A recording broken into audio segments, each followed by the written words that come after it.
Wow. All right.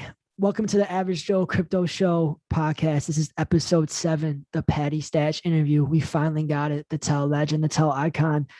He graced us with his presence. 2.5 hour conversation. Didn't expect to go that long, but I'm super grateful it did. I'm super grateful for his time. He's one of the most genuine dudes on crypto Twitter. And we're just very thankful to have him.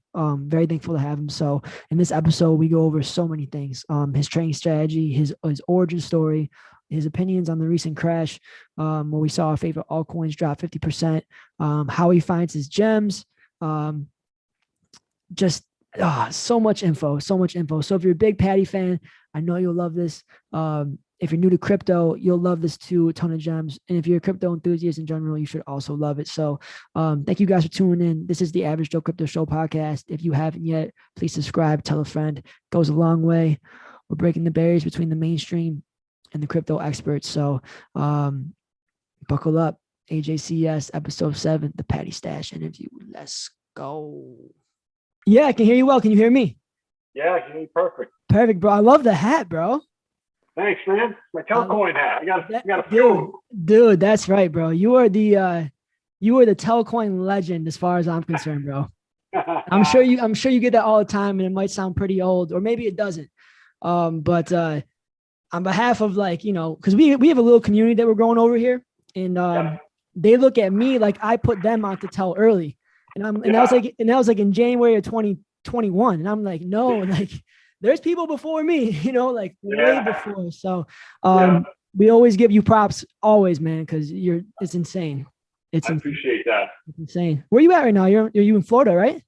I'm in Florida. Yeah, born and raised in New York. Lived in Bangkok for 3 years, but I've been down in Florida since 2004. So over 15 years now. Wow. Yeah. Whereabouts in New York? Long Island. Long Island? Okay. Okay. I'm from Rochester, New York. Okay. I went to school upstate. I went to Plattsburgh, a little farther east of you. Yeah, that's up there. The Canadian border. It's way up there. Yeah. I had some buddies that played soccer up there. That's crazy. Man. Yeah. You said you lived in Bangkok? Yep. 3 years. When I was young, my dad got a job over there, and the whole family moved over there. So it was a unique experience, man. I lived there from 93 to 95. So I was in 5th, 6th, 7th grade. And I tell people, I feel like it changed my life and kind of molded me into who I am today, because, a kid at that age being in an environment so different than what they're used to kind of opened my eyes to see, what other cultures are like or whatever. So I kind of got the travel bug from there. And, I've done a ton of traveling since. And, any chance I could get to travel, I have been, but obviously, had some things going on, pandemics, health issues. So calm down a little bit on the travel and stuff. Yeah, no, I think everybody's in that position, at least with the current events of the world, you know what I mean? And traveling. That's amazing though, man. That's amazing. So I definitely want to dive in. Okay. So first off, I want to preface, so the Average Joe Crypto Show. So basically we started this just to be kind of like the gateway between the mainstream and people like you. Right. So we don't promise to be the experts at all. We just try to get that knowledge and kind of curate it and filter it for the everyday person. So it's kind of like digestible. You know what I mean? Because for a lot of people getting into it, when they see these traders on crypto Twitter or whatever, some of the stuff they're saying and doing, they're like, this is like blockchain in general is like, what the hell is that? But then you get into trading, it's crazy. So I want to kind of start the interview. We kind of already did it, but give us kind of like the Paddy Stash origin story. Like from where you started to where you are now, like how'd you get into trading? So you could take a minute or so and just kind of explain that. That'd be great. All right. Well, I first started getting involved with investing was with the stock market. This is a long time ago, back in 96 or so. My uncle was telling my dad about this stock. They were doing some sort of research, a 3-year study. And, he heard rumors that the study was going well, blah, blah, blah. So, I worked as a busboy. I was bartending, barbacking. When I was a kid, I was hustling. I started working at 14. When I was 18 years old, I was working 90 hours a week, but I liked it. I enjoyed it. So I threw $1,000 into a stock. And about 6 months later, I'm at work one day and I'm watching the CNBC ticker and I see the ticker symbol for my stock. And I'm like, I bought it at $1 and then it's like $1.25, $1.50, $2, $2.50, $3. And I'm going, holy crap, man. Like the one stock that I own is like the most talked about stock, which is after hours. So my dad at the time had a job in Saudi Arabia. And I called my dad in Saudi Arabia because I knew he had a ton of this stock. And I'm like, Dad, the stock's blowing up. So the reason it blew up is because they did this, like I say, this 3-year, like a 3-year test, and everything came back positive. So the price took off. And I bought it at $1, ended up selling it at $12, $14. So that was like my first investment. So I turned 1,000 into, 12, 14 grand. Don't remember exactly what it was, but I used that money to buy my first car and I kind of got hooked from there. And so from that point forward, I've always kind of taught myself everything that I've learned. I went to school for business and international business, but like, I feel like I learned nothing in college. Everything that I learned, I pretty much taught myself. So for the next 20 plus years, I was involved with the stock market. I got deeply involved at one point when I was working as a trader full time. I quit my job, but I was trading, this is around mid 2005, 2006, 2007, when like the housing market crashed and the banks collapsed and everything was crazy. So I was trading a lot of ETFs and volatility, and I was doing straight up trading. I was making 50 trades, 100 trades a day, and it was extremely stressful. And, it just got to a point where it was so stressful that I had to take a step back. And even though I wasn't trading full time, I still kept my eyes on the market. I still continued to research, read all this stuff. Fast forward a few years, and then a job at a hedge fund came up. There was a friend of mine that was saying, hey, I'm working at this hedge fund. This is what we do. They do what's called equity financing, which is essentially selling stock into the market, diluting it, which drops the price, which would pretty much drop the price of a lot of these stocks that we work with. So I only did that for a little while because I really didn't care much for what we were doing, because in a sense, we worked with companies that were $250 million and under, which sounds huge, but those are, micro cap companies compared to all these other businesses. So my job was, I was an origination analyst, and I was to, go through the quarterly filings of these different companies and try to find undervalued companies. And then I would try to reach out to the, C-levels and say, hey, we're an investment firm. It was small, like, I think we had $200 million in assets under management, which sounds like a lot, but it's extremely tiny for a hedge fund. And so, I would get on the phone with these CEOs and basically say, I realize you can't get any funding from banks and, these other places. So what we would do is we would buy stock at a discount to market. So they would file a registration statement, like a 504 and S1, S3. And what they would do then is issue us stock at a discount. So if a stock is trading at $1 and, it traded $1 million in volume a week, we would basically say, hey, we'll give you 10% of the daily volume per week, but instead of you giving us shares at 50 cents, give it to us at $1, give us the shares at 50 cents.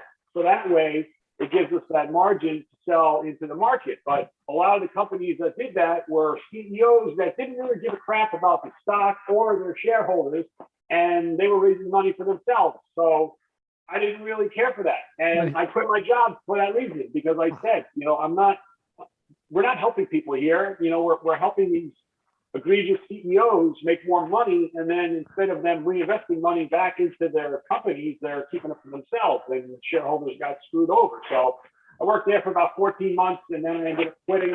And then, of course, I still continue to trade. I said that I would say since I first got into stocks in '96, I've looked at a chart every day of my life since that day. Like, that's how, maybe I've been on vacation and I, took a couple of days off and wasn't, messing with the charts or whatever. But in my life, I would say almost every single day since I was, 18, 17 years old, I've been looking at a chart or doing something with stocks or ETFs or derivatives or whatever it may be. And then 2017 is when I came across the crypto market. And essentially what I did is I took all that knowledge from everything that I've learned over the last, 15 years or so from the stock market and applied it to crypto. So when I first got into crypto, I didn't know what I was doing. I mean, I know how to read the charts and things like that, but I didn't know that, they kind of work in the same way. So it took me some time to get, familiar with what I was doing. Obviously, in 2017, 2018, I was up a tremendous amount. And like many people, I thought that the market would just keep going. And of course, I should have sold a lot more than I did. I still ended up doing pretty well, but I really wish I sold a lot more, when the market conditions were better. So that's why I'm such a proponent of telling people now, make sure that you're taking profits on the way up, because you never know what's going to happen. And sure enough, look what happened in the last week. Today, this morning. Last week especially. Yeah. I mean, but it was a process. And I've been telling my followers, and I have a Telegram channel as well, that I do voice notes all the time. And I'm saying, something about this just doesn't add up. None of it adds up. I try to, like with Telcoin, Telcoin was a project that came out, and I said to myself, this is a project that could really, really like change the world, and they're doing everything right. They're going about, getting the process, going through the process is the way that you would expect a company to do it. And obviously things were taking longer than expected. So for years, here it is, I am a supporter of Telcoin, and the price did nothing but go down for years. Yeah. And during that whole time, I, of course, am going, man, this sucks, but I get it. Like, I knew why it was going down. I knew they were raising money, so they were diluting the market. When you dilute the market, it creates a higher supply, which decreases the demand. And of course, that's what was going on. And then back in like December, after, a while after the new Telcoin team took over, they put out a message as a release of some sort where they basically said, we are no longer going to dilute into the market. We are flush with cash until 2022. And that was, I think, at the end of December. Wow. And that's when I said to my followers, if there was ever a time to look at a project, Telcoin, now would be the time, because market conditions are starting to improve, and they just pretty much announced that they're done diluting the market. And to me, market dilution is the worst thing ever, because when you saturate a market, it takes tremendous demand for the price to go back up. So XRP is a perfect example. Yeah, they've been dumping billions of dollars of XRP into the market. So while many of the other cryptocurrencies were shooting up, XRP wasn't, and people couldn't figure out why. And that's basically simple supply and demand. They were saturating the market with tons of XRP, and there wasn't quite enough demand to push the price up. So, that's why when people talk about staking and things like this, like you could have a coin that, you could stake it and you make a 500% return. And it's like, okay, that might be great during the peak of a bull market when there's a shitload, when there's a ton of money coming into the market. Yeah. And, but once that demand starts to slow down, people that are getting those 500% rewards are going to start selling them into the market. There's not going to be enough demand to sustain that selling. So the price starts to drop. As the price starts to drop, people start losing, hope. They start losing faith. They start shopping even more. And so, that's one of the big things that people are talking about now with Telcoin. They're saying we're going to implement staking. And, while I don't think it's a bad idea, because everything that the Telcoin team has done so far has been like perfect. Yeah. Obviously it's taken longer than we expected, but it's like, we're going to freaking Mars here. Like, this is uncharted territory. What they've got going on with Nebraska right now, like, it's so huge. People don't have any idea what this means for crypto. And it's just, Telcoin's doing it the right way. And, obviously, I don't know if people were watching it today, but it dropped below a penny and then skyrocketed back up, and now it's back over 3 cents. So it's like literally right back where it was a couple of days ago when the rest of the market I took a screenshot when I first got up this morning. I was up late last night. I got up around 8:30 or so, and I took a screenshot, and literally almost everything was down 40% or more. And Telcoin in USD value was down at 1.70%.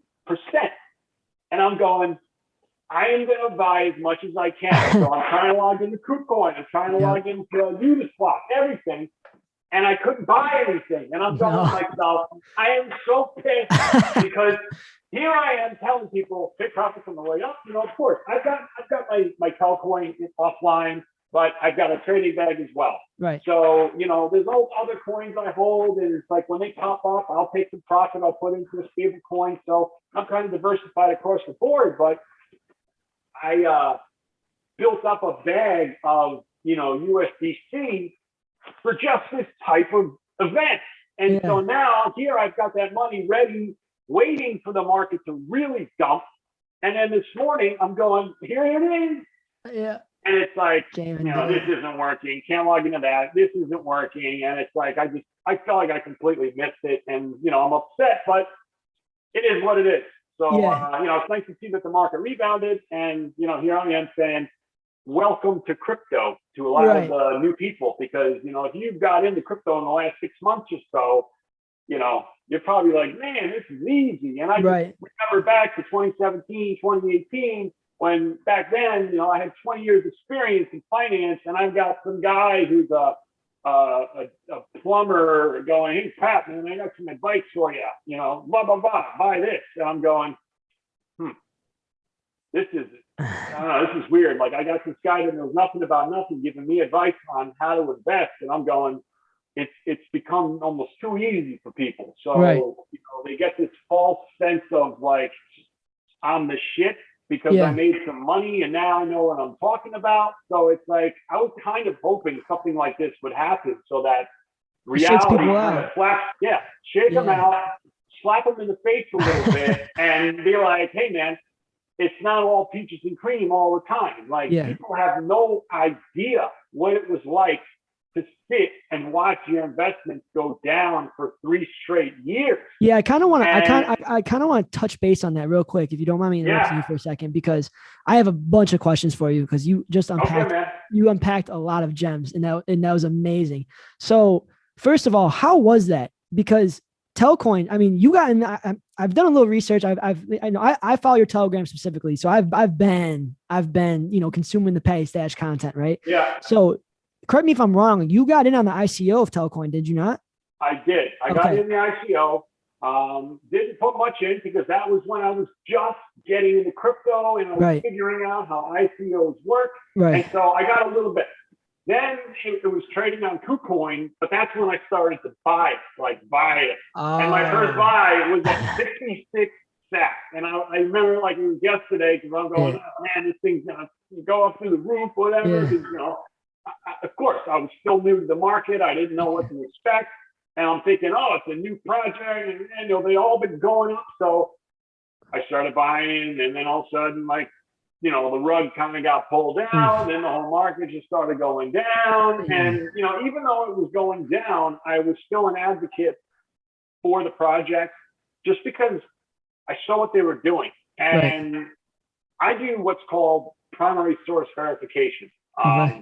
Most people probably don't even know what that is, but for years, I also recruited surgeons. So I used to talk to neurosurgeons, cardiothoracic surgeons, and it's like, if you're not sharp and if you aren't precise with everything, they know it and they don't want to work with you. So it took me a lot of courage to get to that point where I was comfortable talking with these doctors and you know, just familiarizing myself with, you know, what it is that I'm doing.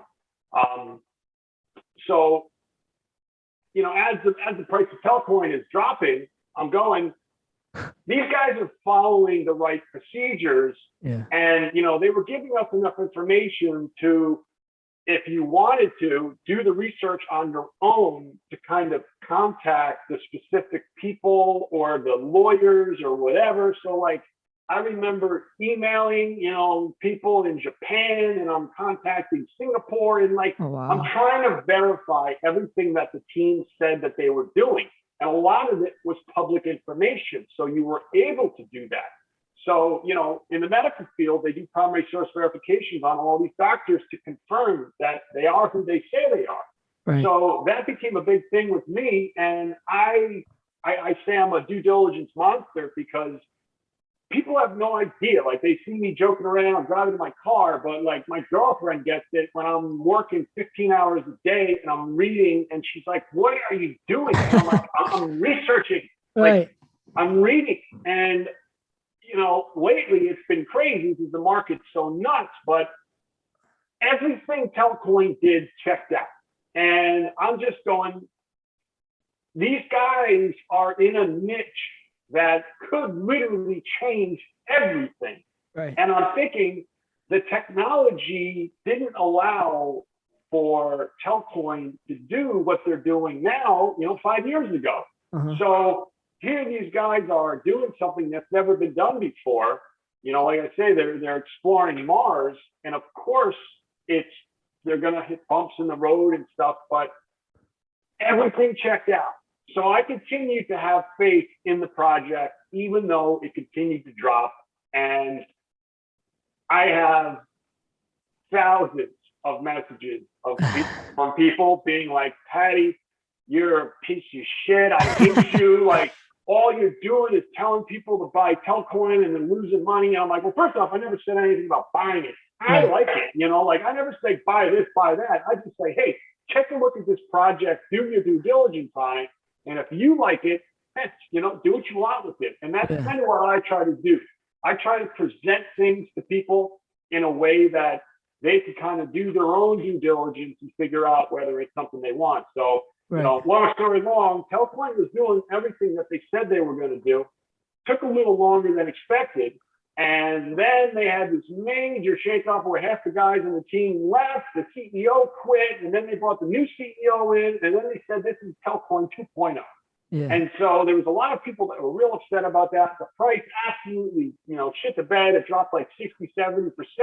And so, you know, here I am thinking we're just about to get going. And then all of a sudden, you know, it's so disheartening. Like, people have no idea when you waited 6 months and you're like, it's gonna go, and then it makes a new lower low, and you're going, how long is this going on for? Yeah, and those emotions have to be pretty crazy, I feel like. And that's another question I want to ask you, because you're obviously you're a veteran trader, right? I mean, you've got experience in a bunch of different markets, whether it's crypto, regular stocks, you name it.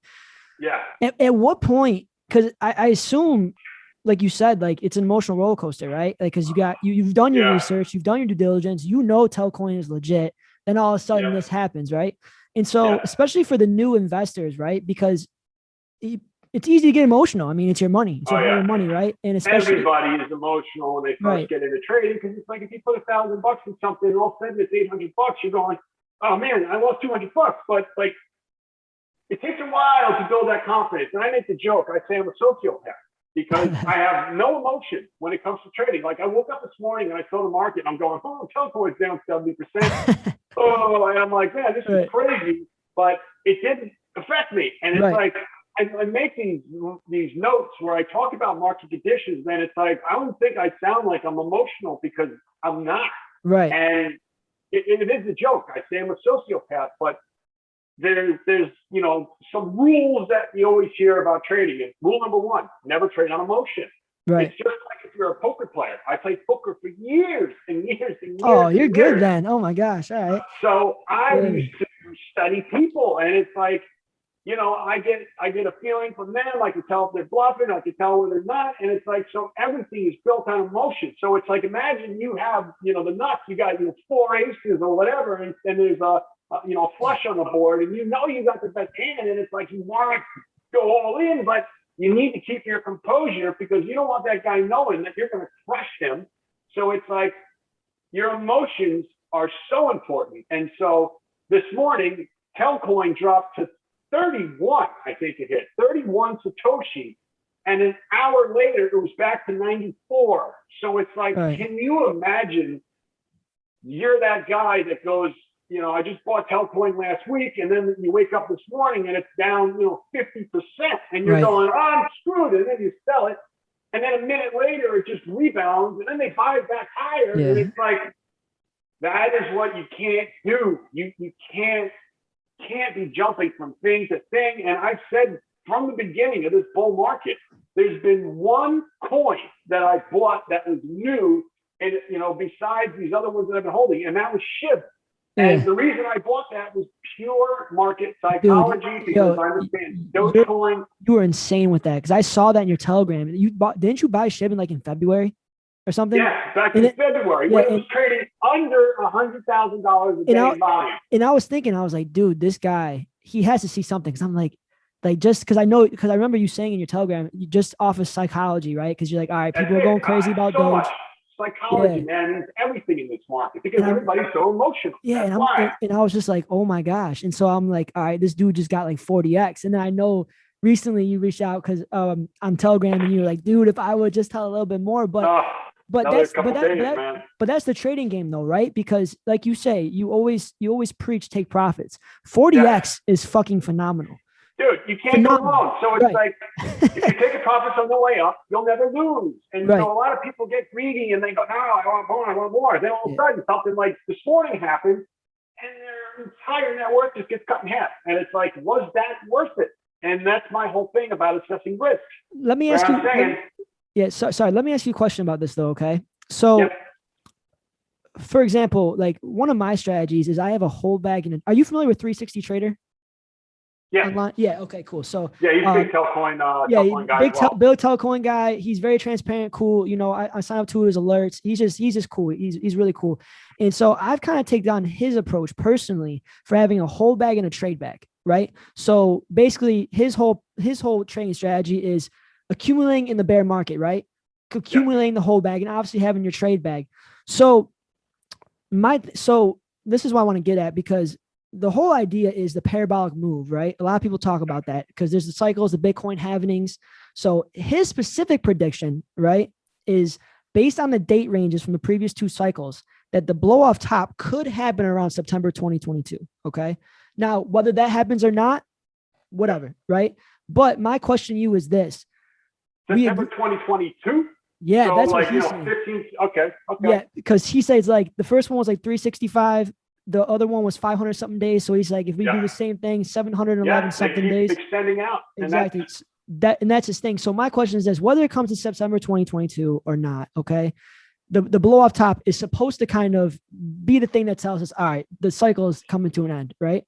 Now, his strategy is to basically sell off everything in the hold bag in that parabolic run. So BTC goes up, it crashes, the money's supposed to flow into alts. And then when that comes up, you sell on the way up, right? You don't try to, so when you say take profits, right? Because a lot of traders that, the novice traders, new people in the space, especially in the AJC atmosphere, the average Joe crypto atmosphere, we're waiting for that parabolic move to really take our profits. Now, when you say that, are you talking about your trade bag, or do you have a whole bag? And are you talking about your whole bag as well? What is your strategy in that sense? So basically, there's been a few coins I've been accumulating for years, and I'm pretty sure everybody knows exactly which ones they are. I mean, Senovate, SNTBT, I got in back in February, March of 2019. Telcoin is one that I obviously got in earlier. Hive Terminal is another project I got into late 2017. I've still been holding, accumulating. That really hasn't done anything yet, and it's kind of frustrating, but I completely understand it. I can get to that later. But pretty much what I do is I'll have, for example, Telcoin, about 90% in my offline cold storage and about 10% in my hot wallet that I'm constantly trading with. So I'll have, X amount of money in my trading account so that, any one of the, 5 or 6 altcoins that I'm most familiar with, if they make a pump, depending on how high it pumps, how fast it goes, I might take a little bit of profit on that pump and say, hey, this other one's down a bit and roll it into that. And that's pretty much what I've been doing for 3.5 consecutive years, where, of course, I've taken some profits. I really haven't cashed out almost anything. I have moved funds into stable coins as a means of saying, okay, these aren't cashed out into dollars, but I could cash them out into dollars at any time since, stable coins pegged at, 1 and 1. So essentially what I've been doing this whole time sounds like the same thing 360 traders were doing as well, where for Telcoin, man, I just kept buying it. And like I said, you know, prior to being full-time crypto, I was recruiting neurosurgeons, cardiothoracic surgeons, and I was making better money than I've ever made in my life, you know? Right.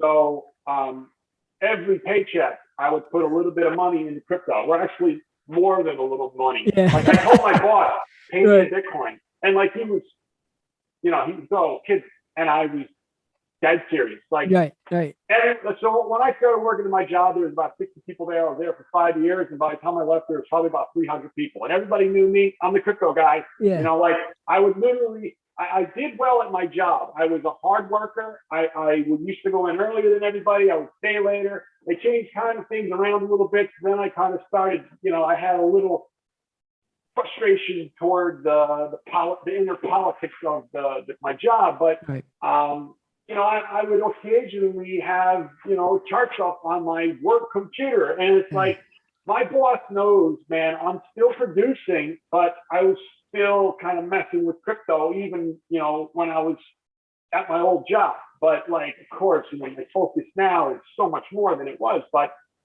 every paycheck, man, I'm Telcoin, Telcoin. And then it got to a point where I'm going, holy shit, like, dude, I am down like 90% on my total investment, and here I am still putting money in. And I remember when Telcoin dropped below 1 Satoshi, and I'm going, oh man, like, is this the biggest mistake of my life? Or is this going to be the biggest opportunity of my life? And so it dropped about as low as a half a stack. And I added a lot below 1.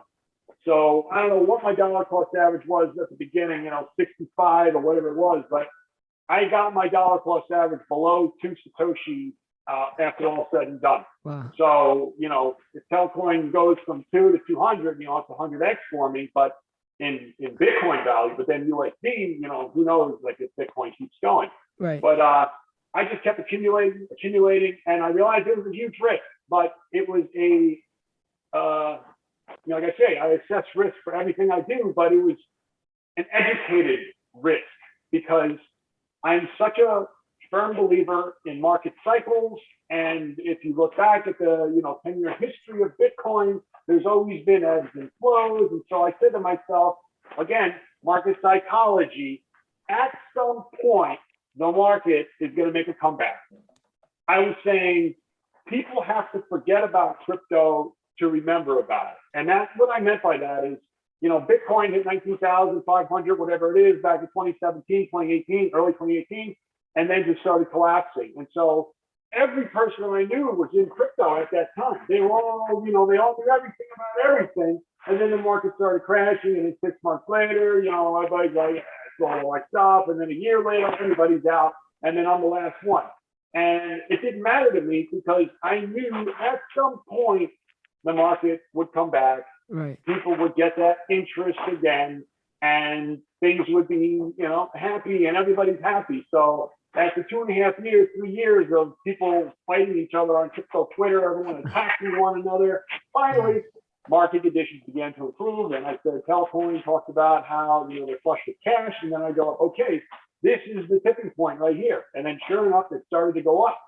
And that's why I made that that post that I pinned back in the beginning of January. And I said, I'm so confident in Telcoin here because of the domino effect on the chart. And what I meant by that is the weekly chart takes a real long time to position itself to be in a bullish position when something just goes straight down for 3 years. So we got to a point where the 15-minute chart lined up to the hourly chart, to the 4-hour chart, to the 8-hour chart, to the daily chart, to the weekly chart, and everything was just about to make that slope up. And then they come out with this, you know, press release, and they say we're flush with cash till 2022. And then that's when I knew everything's going to be okay. And then all of a sudden it made a 60x pump, where in December the low was 0.00012, and then it hit 0.045 or something. So, you know, not quite 60x, but it was a massive run. Yeah. And then that's what kind of gave that initial attention to Telcoin. And, you know, and then you got people that were popping up out of nowhere and they start promoting Telcoin, and it's like some people gain notoriety, and it's like, that's great, you know, I'm happy for them, but they don't realize the torture that many of, you know, the Telcoin OGs went through during the bear market, because it's like, just when you think it's about to go higher, the bottom falls out and it goes lower, and it's demoralizing, but like, I got it. I understood why it was happening. So that's why I kept the faith. And so, like I said, I had thousands of messages from people basically telling me, you're an idiot, you don't know what you're talking about. And I'm going, just wait, you know, give it time. That, you know, they haven't even opened up a single corridor yet. And here you are telling me it's a piece of crap and I'm an idiot. So, you know, luckily when things shifted, I started getting other messages. It's like, hey, Pat, if it wasn't for you keeping us optimistic during this bear market, I would have sold Telcoin. And now, you know, my life is different. And it's like, I've been getting messages from people that, you know, they're telling me like their lives have been changed. And, you know, one guy wrote me, he said he had 3 kids and one of his children had a disability and they couldn't pay the bills. And he goes, my life is completely different. And he goes, I owe it all to you. And I'm like, you know, you don't owe me anything. But like, that kind of stuff is what I really makes me happy. Like, man, I quit my job in the beginning of August. 2 weeks later, I get diagnosed with cancer, which is crazy, late stage cancer. And it's just like all this crap happened at once. And at the time I was in the hospital, all of my altcoins were crushed, because that's when Bitcoin and the majors were running. So usually the small caps get knocked down. And like, I almost couldn't sell anything because there wasn't even enough liquidity. But obviously things changed, and, you know, there's people that are telling me, they're like, I want to send you stuff. And I'm like, you know, I haven't send me anything. Like, I'm doing what I'm doing because I enjoy it. And now, after I've been through this crazy experience of going through chemotherapy for 6 months, and I had 12 chemo infusions, I went twice a month, and like my doctor's telling me, he goes, you're on extremely heavy chemotherapy. And even still through that, you know, here I am keeping my happy face, and I'm trying to keep people positive and optimistic. And it's just like, man, my life has changed. It's forever changed. You know, I have people like, you know, like the way you're asking me to be on the podcast. Like, I think it's awesome. You know, I did an interview about an NFT that I picked up, and it's cool. Like, I mean, you know, I get so many messages in my, I guess like secondary mailbox that I can't even read them. Like, I'll scan through them and I'll try to respond to people that have like legitimate questions, but like, man, I get 100 questions a day where it's like, hey, how do I buy Bitcoin? And it's like, dude, I don't have time to like that's a little, tell you. Yeah, I mean, there's a balance, because like,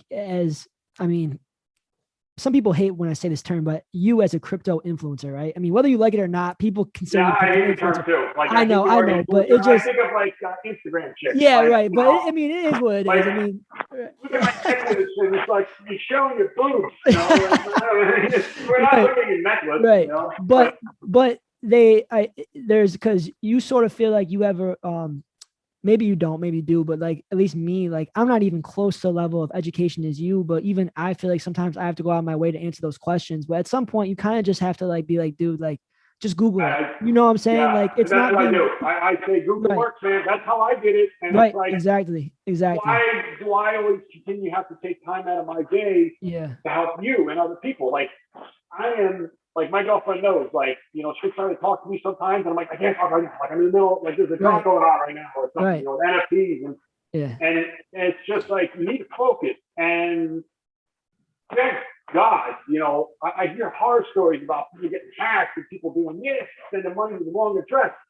In the entirety of me being in crypto, I made one mistake, and I got duped by a guy who I thought was going to OTC some coins to me, lost a couple grand, but, you know, knock on wood, like, that's the only thing that's happened to me in crypto. And it's like, if I look back on that and I say, of all the years I've been in crypto, that's the only issue I had, I'm doing okay.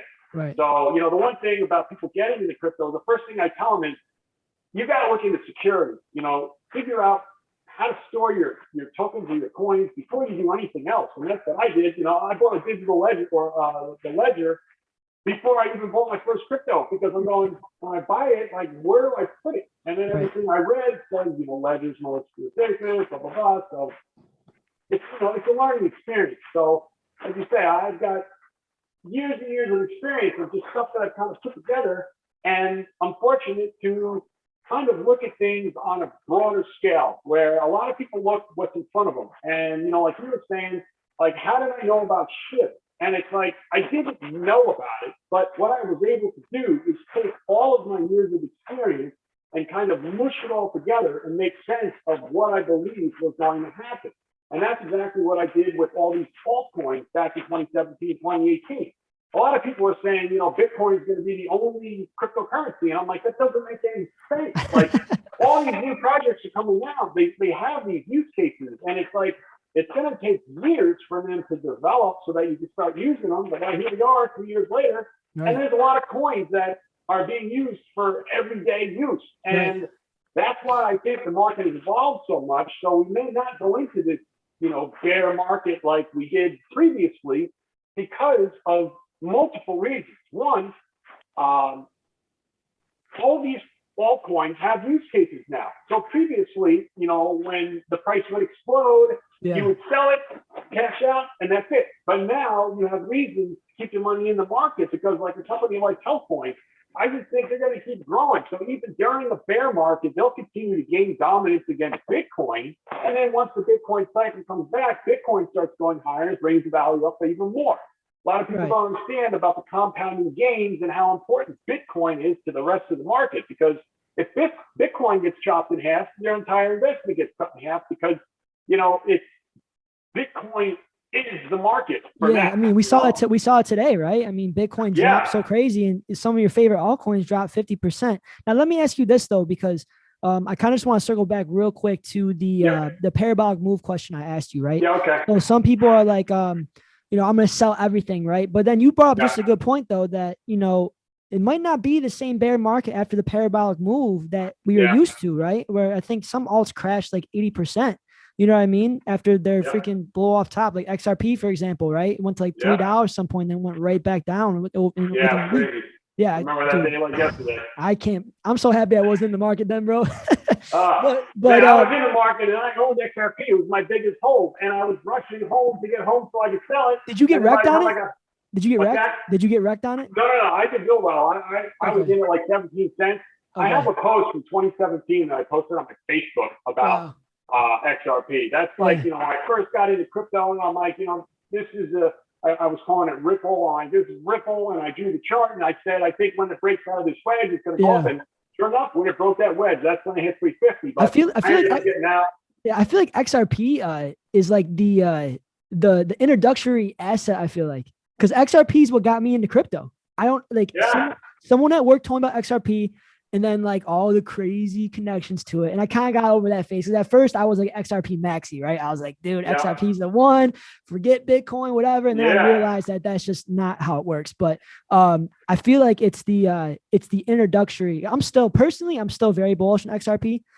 That's just I like it too. Yeah. I was actually hoping it was going to drop after the whole SEC investigation. Like, I thought that it was going to keep dropping. Yeah. And it's like, I even told like my followers, I said, you know, a lot of people are really bearish with XRP right now. And I said, but at some point, this SEC investigation will blow over. And then all of a sudden, emotional crypto, everything shifts. And then XRP is the greatest company in the world again. But it didn't go as low as I thought. You know, I was hoping it was going to go lower. It's funny you say that though, too, because I personally think that SEC case is basically some sort of smoke and mirrors. It's just weird red flags about the whole case.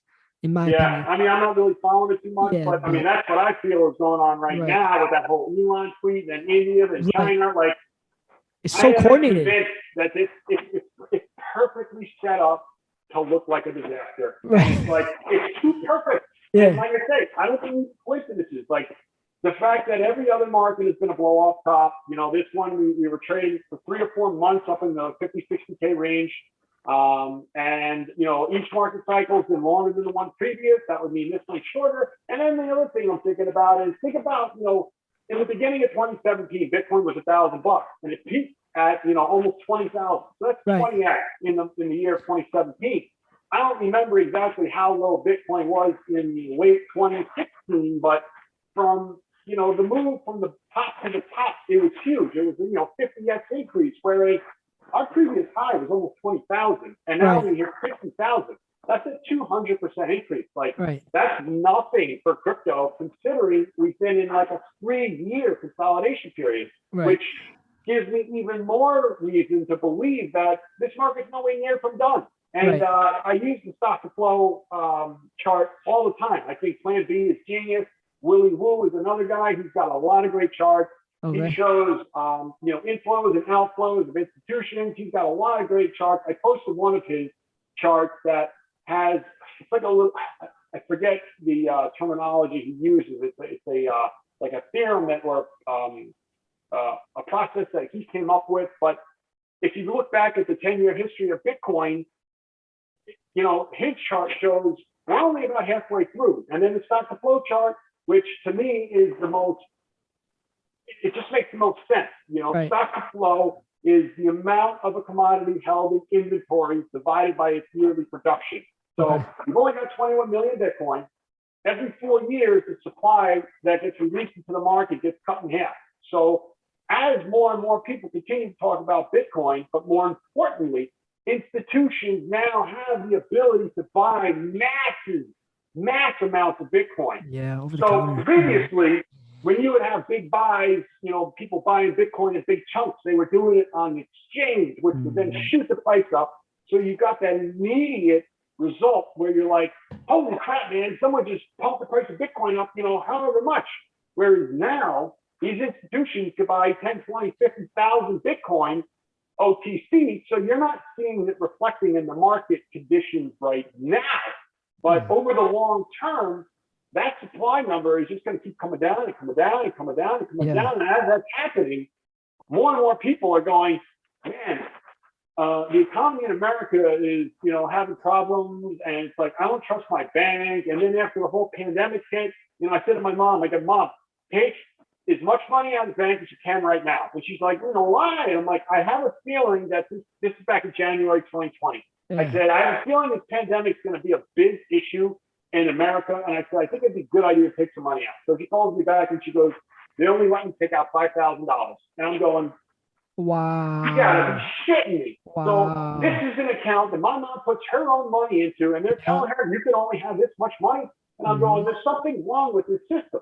Yeah. So obviously, Bitcoin is built on a trustless system, and it's like you don't have this central power or the CEO that basically controls everything, which to me makes it such a great system. So obviously, people that don't know anything about crypto, I met a woman who was an investment banker, and she's like, it's a Ponzi scheme. I'm like, of course you're going to say that because it's like, it's your biggest threat, So now that we see some of these companies talking about 1%, putting 1% of the balance sheets in Bitcoin, like, it's just going to keep catching on. It's going to keep growing, and the demand is going to keep increasing. And now that institutions are able to buy 10,000, 20,000 Bitcoin at a time, people don't realize, but as that supply keeps getting chipped away, and you got guys like Michael Saylor who have, 100,000 Bitcoin, however, billions of dollars worth with a $30,000 average. Justin Sun just made a post right before we got on this podcast saying that he bought, whatever it was, like $1.4 billion worth of Bitcoin at an average of 36,000. Like, that means a lot, man. This guy put $1 billion in at 36,000. And Michael Saylor, 30,000. So people get these numbers in their head, 35,000, 40,000. So that kind of resonates, throughout the whole world, the community of saying these are the biggest players in the game, and their average is 30,000, 35,000. So if you think about it, if the price drops below the average of what these massive Bitcoin holders have, people see that as an opportunity. And again, market psychology. So, everything has changed. Institutional money is soaking up the supply.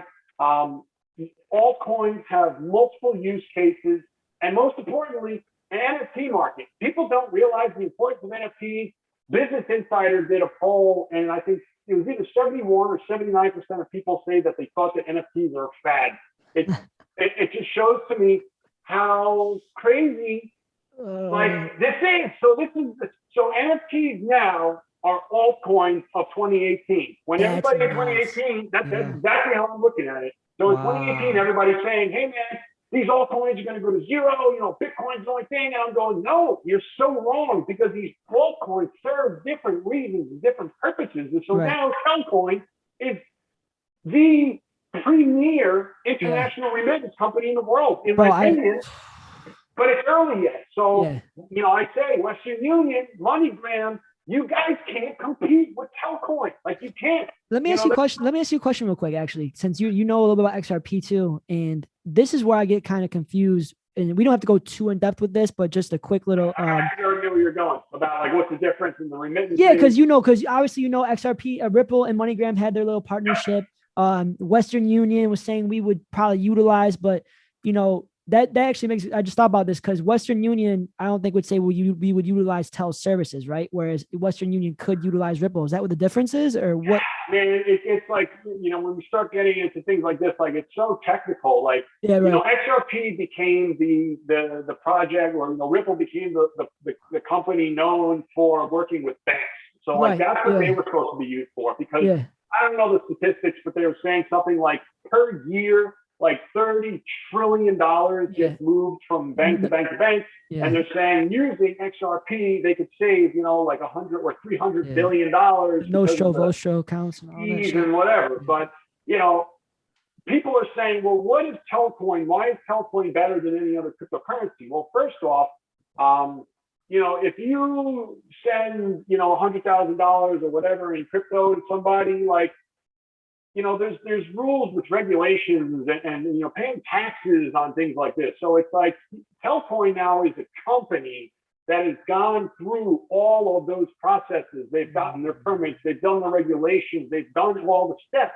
So now they're acknowledged as a company that allows people to send remittances. And it's not like you're just saying, hey man, I'm gonna send you some Bitcoin or something under the table. And it's like, a lot of that is frowned upon. Obviously the SEC and the IRS are searching for people with hidden crypto, and they talk about money laundering and all this, but it's like, God, man, like Wall Street are the biggest criminals in the world. And it's like, I think about back when the banks collapsed and they had that, how much, the $500 billion bailout, then we had the $1.2 trillion bailout. Like, man, the Federal Reserve is a separate company. It has nothing to do with America. People don't realize that. They're just a company that basically runs the world. They print as much money as they want. So it's like, why as Americans are we even paying taxes? Why don't we just have the Federal Reserve printing money all day, every day? Just give it to them.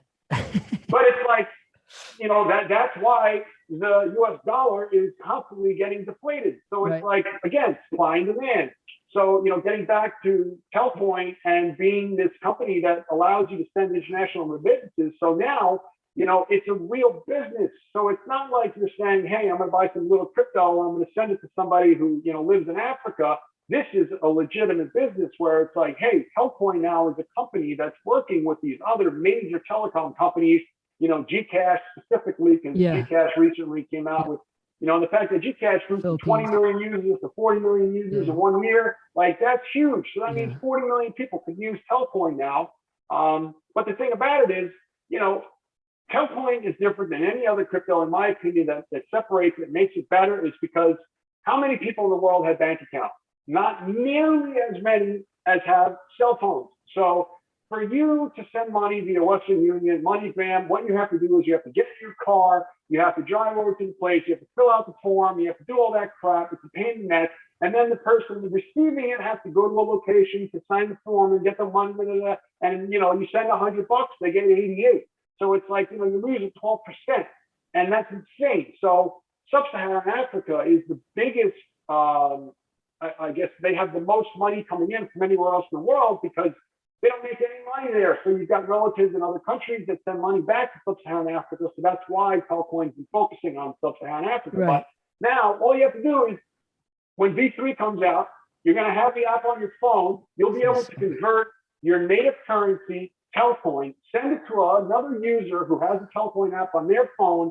They receive the Telcoin. It then converts back to their native currency, and they can just cash out like that.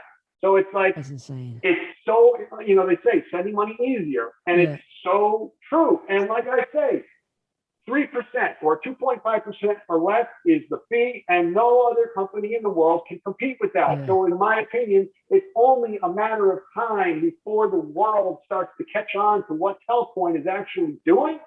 And it's like, I can't see how Telcoin won't just keep growing. And it's like, even if we go through a bear market, I don't care. Like, going back to the whole thing with the blow off top of 360 Trader, my initial idea was, I'm getting all out of the market. I'm selling all out. I'm going in, stable coin and cashing out, whatever. But now it's like my ideology is changing a bit. Okay. So I still plan on selling the majority because of the market cycle of Bitcoin. I do think that Bitcoin will break 100,000. And of course, there's going to have to be a time where it settles and pulls back. And there's going to be that everything in the world is cyclical. So, when Bitcoin, I feel, is at its peak and Telcoin is at its peak, that's when I plan to unload the majority of it. I still think I'm going to probably hold 25% offline and just keep it. Because we don't know what's going to happen. And I think because the market has matured so much that we may not experience that 2-3 year crypto bear market. It could be, Bitcoin pulls back to 30,000 and trades in this range for 3 or 4 months, then starts creeping back up. And then before you know it, it could be 2022 and Bitcoin's still going up. We're still in a bull market. So it's like, I'm always trying to roll with the punches. You have to evolve with the market. But, me personally, I'm probably going to sell out most of, all of my crypto, because I do think that no matter what happens with those individual altcoins, the value of Bitcoin will, bring them down. So I'll be definitely looking for opportunities during that time to reaccumulate, because Telcoin is a company that I am not going to ever take off my radar. I am all about it. Cenovate is another project. Hive Terminal, HVN, like, I don't want to get too off topic, but HVN, like, people don't know about it. I'm loading up on HVN, bro. I'm loading up. It's incredible, man. Like, what they're doing, like, if you actually follow what they've done.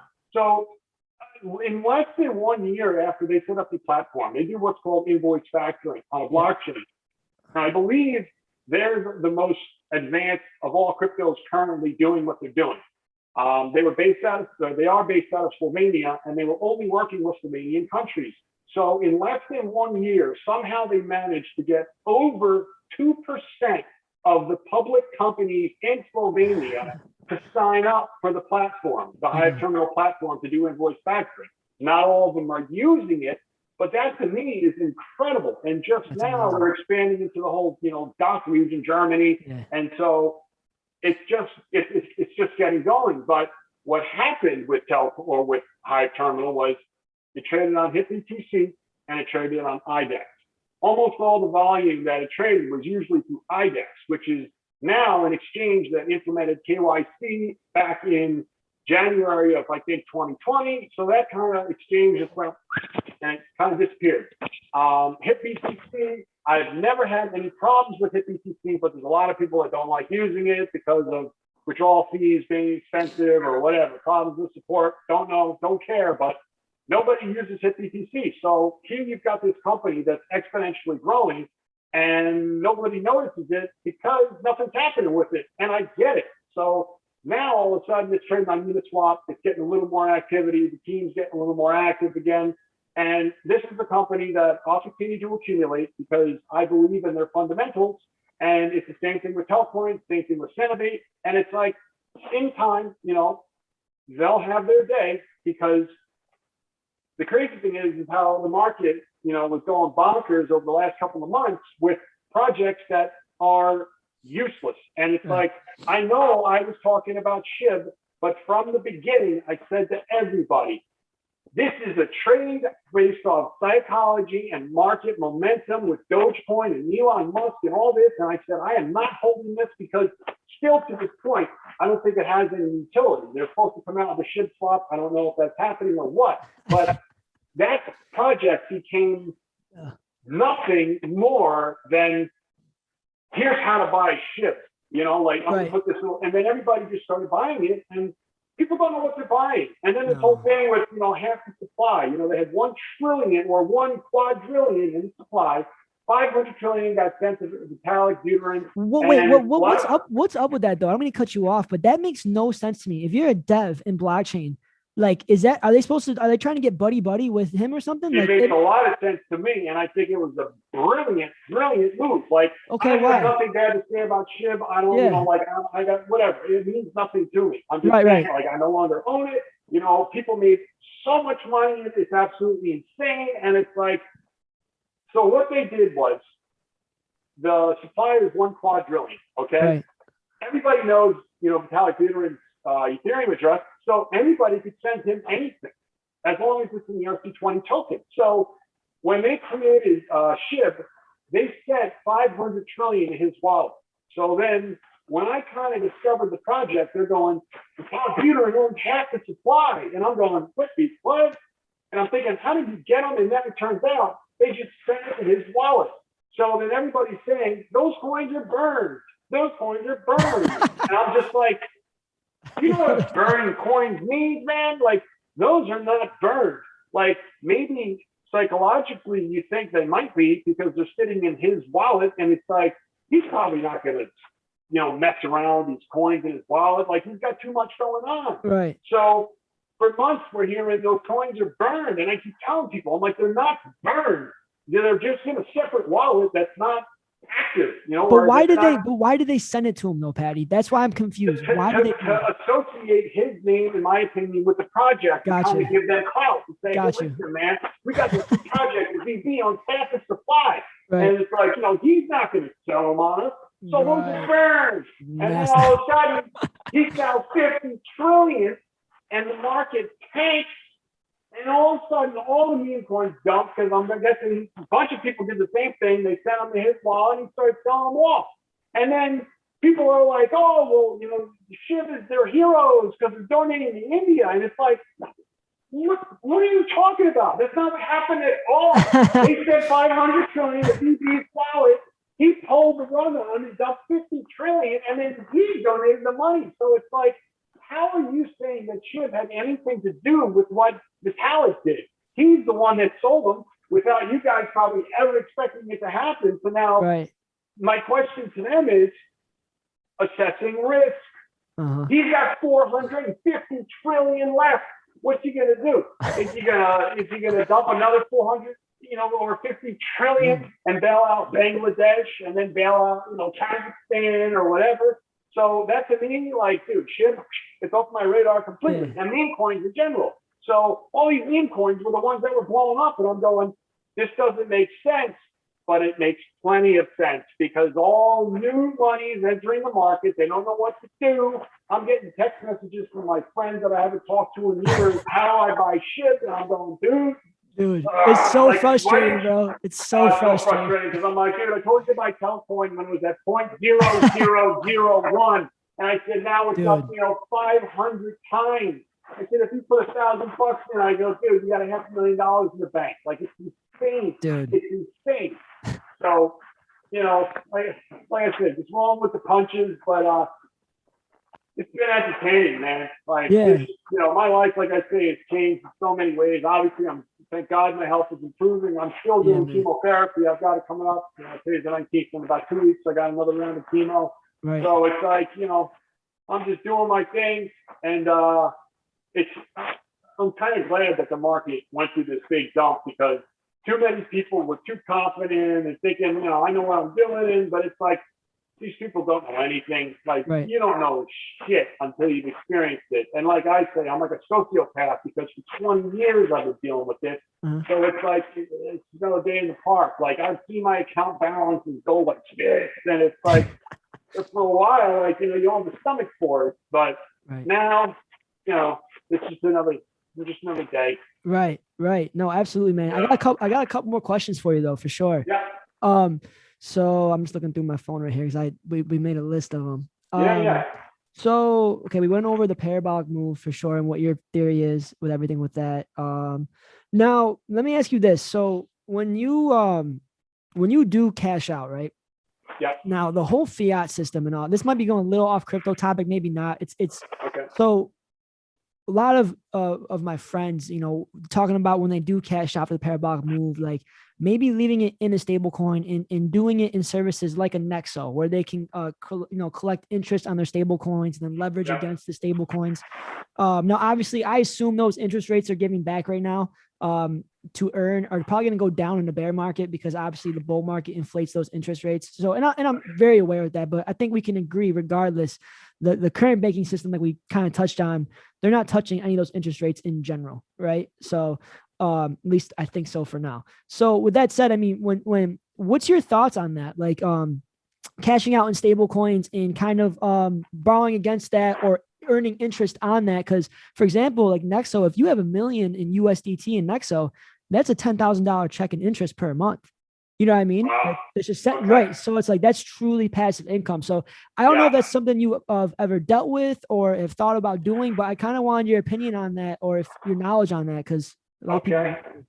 Yeah. So I'll take it back a little bit. You know, back when masternodes were a big thing. I don't even know if you know what masternodes are because it's pretty much, it's crazy, man. The market has changed so much. So basically, masternodes is kind of like a form of staking. You set up a node on the network and you get a little bit of, like a residual income for setting up those nodes. So some of these masternode coins came out and they became really, really popular. And the masternodes are paying, 500% returns and everybody was making money, but that was toward the tail end of the bull market. So then what happened was these market conditions started to slow down. And then people were selling those rewards into the market. And basically almost every single masternode coin is gone now because they couldn't survive during a bear market when everybody tightens up, everybody becomes more conservative and everything changed. So I love the idea that some of these stable coins are offering, 5%, 7%. And I do think that is something that I personally will partake in because, people are talking about, my 401k and all this. And I go, I don't even have a 401k, everybody at work is like, what are you crazy? And I go, I'm confident in my own investing that I could do it myself better than anyone else. And I realize it sounds arrogant, whatever, but it's just, I've been doing this for a long time and I feel comfortable with my own skill set that I'm able to, make it, survive. Right. Yeah. So when this whole market starts to slow down, I am definitely going to be moving a, majority of my coins into stable coins. I've got all these different ideas of what I want to do. I mean, I really enjoy helping people out. Like I love it because when I get a response from someone saying, "Hey, Pat, man, some guy was telling me about he was putting stop losses in with Telcoin, and he's like, "Do you recommend stop losses?" And I go, "Dude, I've never put a stop loss in for an altcoin." I go, if I'm trading, like if I'm using buy bid and I'm leverage trading, I go, I'll put stop losses in. But I said stop losses to me with an altcoin are worthless because of low liquidity, the volatility. Like you could have a huge sell that drops the price and then boom, it just shoots right back up and boom, they're that. So that same guy hit me up this morning and he says, "Pat, man, you saved my ass." He goes, "I didn't put a stop loss in. Otherwise, you would have stopped out on Telcoin this morning and he probably would have stopped out at, 40 stat or whatever." So imagine that, it's at 40 stat, you get stopped out and then shoots up to 90 and you're going, I just lost, whatever, 132% of my investment, or whatever. So, but I definitely think that, the whole yield farming thing is going to slow down as market conditions slow down, but being able to like stake stable coins and get 5%, I think that's fantastic. I hope that it will be able to maintain. Obviously, you see some of these different platforms offering higher interest rates, and it's like not interest rates, but like an APY. I think that they're doing that to kind of entice people to bring their money into their platform and. Can it sustain? I don't know. Certainly you say some of these are paying off a bit more than others, but you know, times are incredible right now. Like, people don't realize how good the market is. Like, a lot of people getting in within the last 6 months or a year have no idea like what others have been through. So, you know, I definitely am thinking about, you know, stable coins, keeping my money into the market. And then I'm thinking about maybe I'll start trading again. And I can start, you know, leverage trading where I was last year, or not last year, a couple of years ago. I used to use BitMEX, and I was shorting the market. Just every once in a while, I would do a trade, like maybe 1 or 2 a day. I would use a 30-minute chart, and I would basically look for a support. And when that support would drop, I would short it and then just get in and get out. And that's what I would do, you know, once or twice a day. That's all the trades I was making. Wasn't stressful, but it was easy to do, because when you're in a bear market, like, you almost know people aren't going to be buying at resistance. They're selling at resistance. So once it falls below that resistance, then makes a lower low, and it's easy to make money.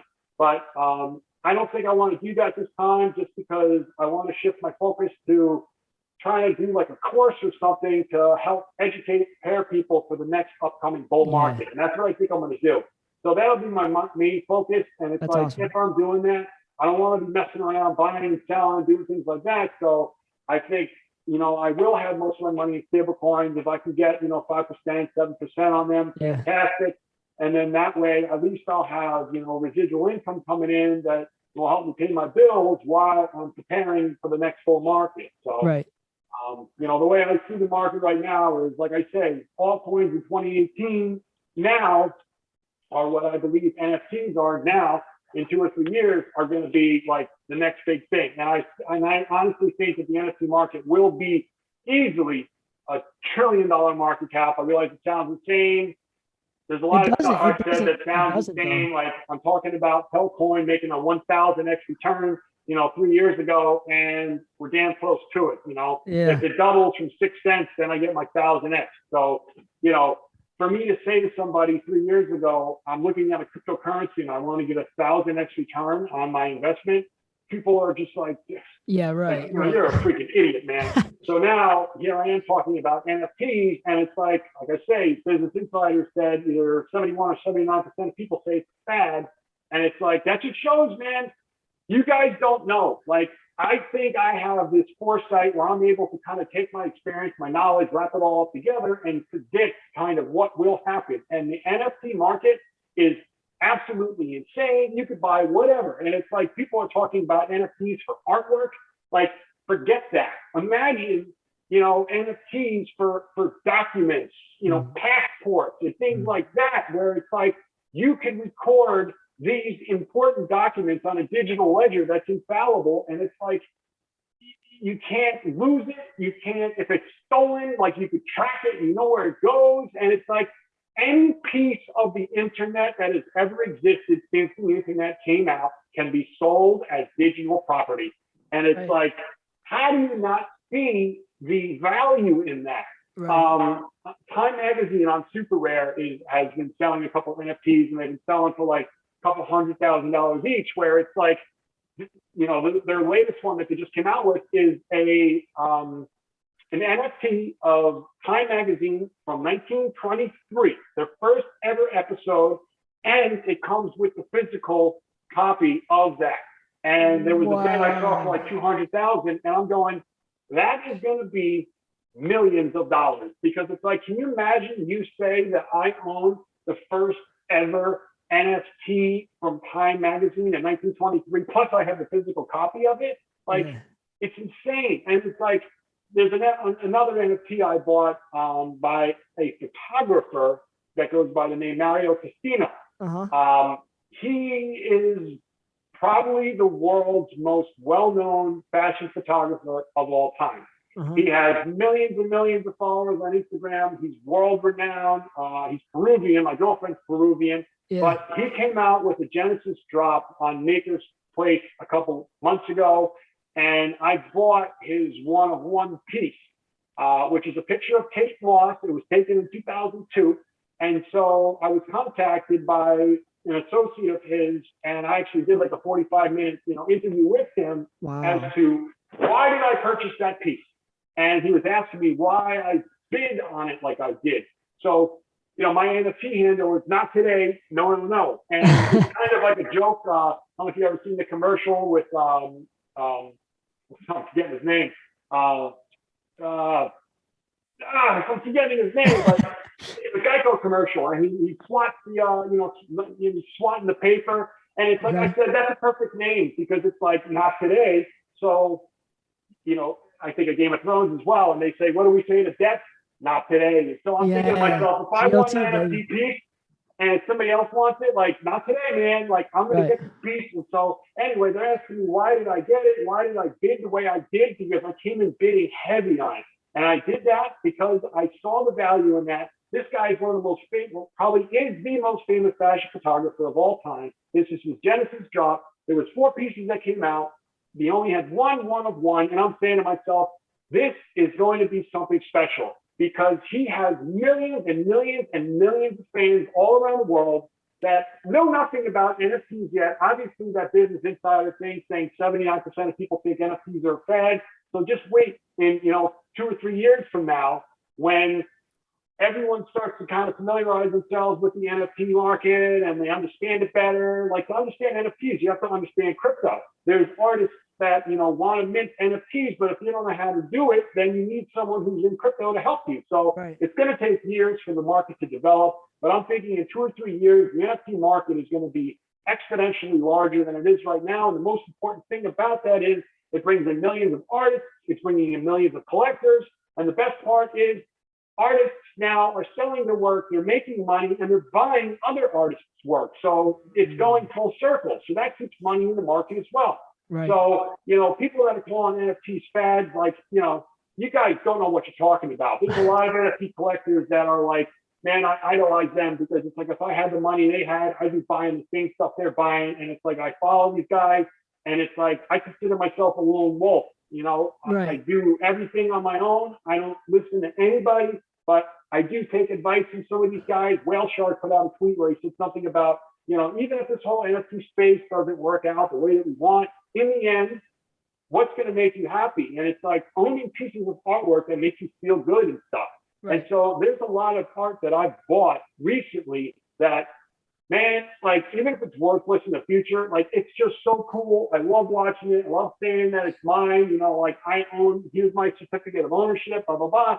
But I think that's going to be a huge, huge boost to the market as well. And again, this is foresight that I feel that I have that a lot of people aren't understanding because they don't really grasp the magnitude of an NFT and its digital real estate. So, here I buy this picture from 2002 of Kate Moss. That was the most famous photographer, from the most famous photographer of all time.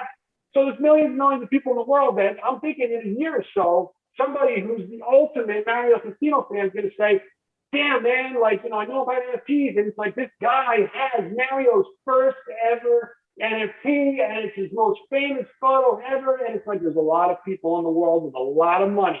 Yeah. And I'm sure at some point, I say it could be a couple of years, but somebody might come back and say, hey, man, that piece means a lot to me. Like, I've been following Mario Casino for 20 years. Maybe and, even Kate Moss.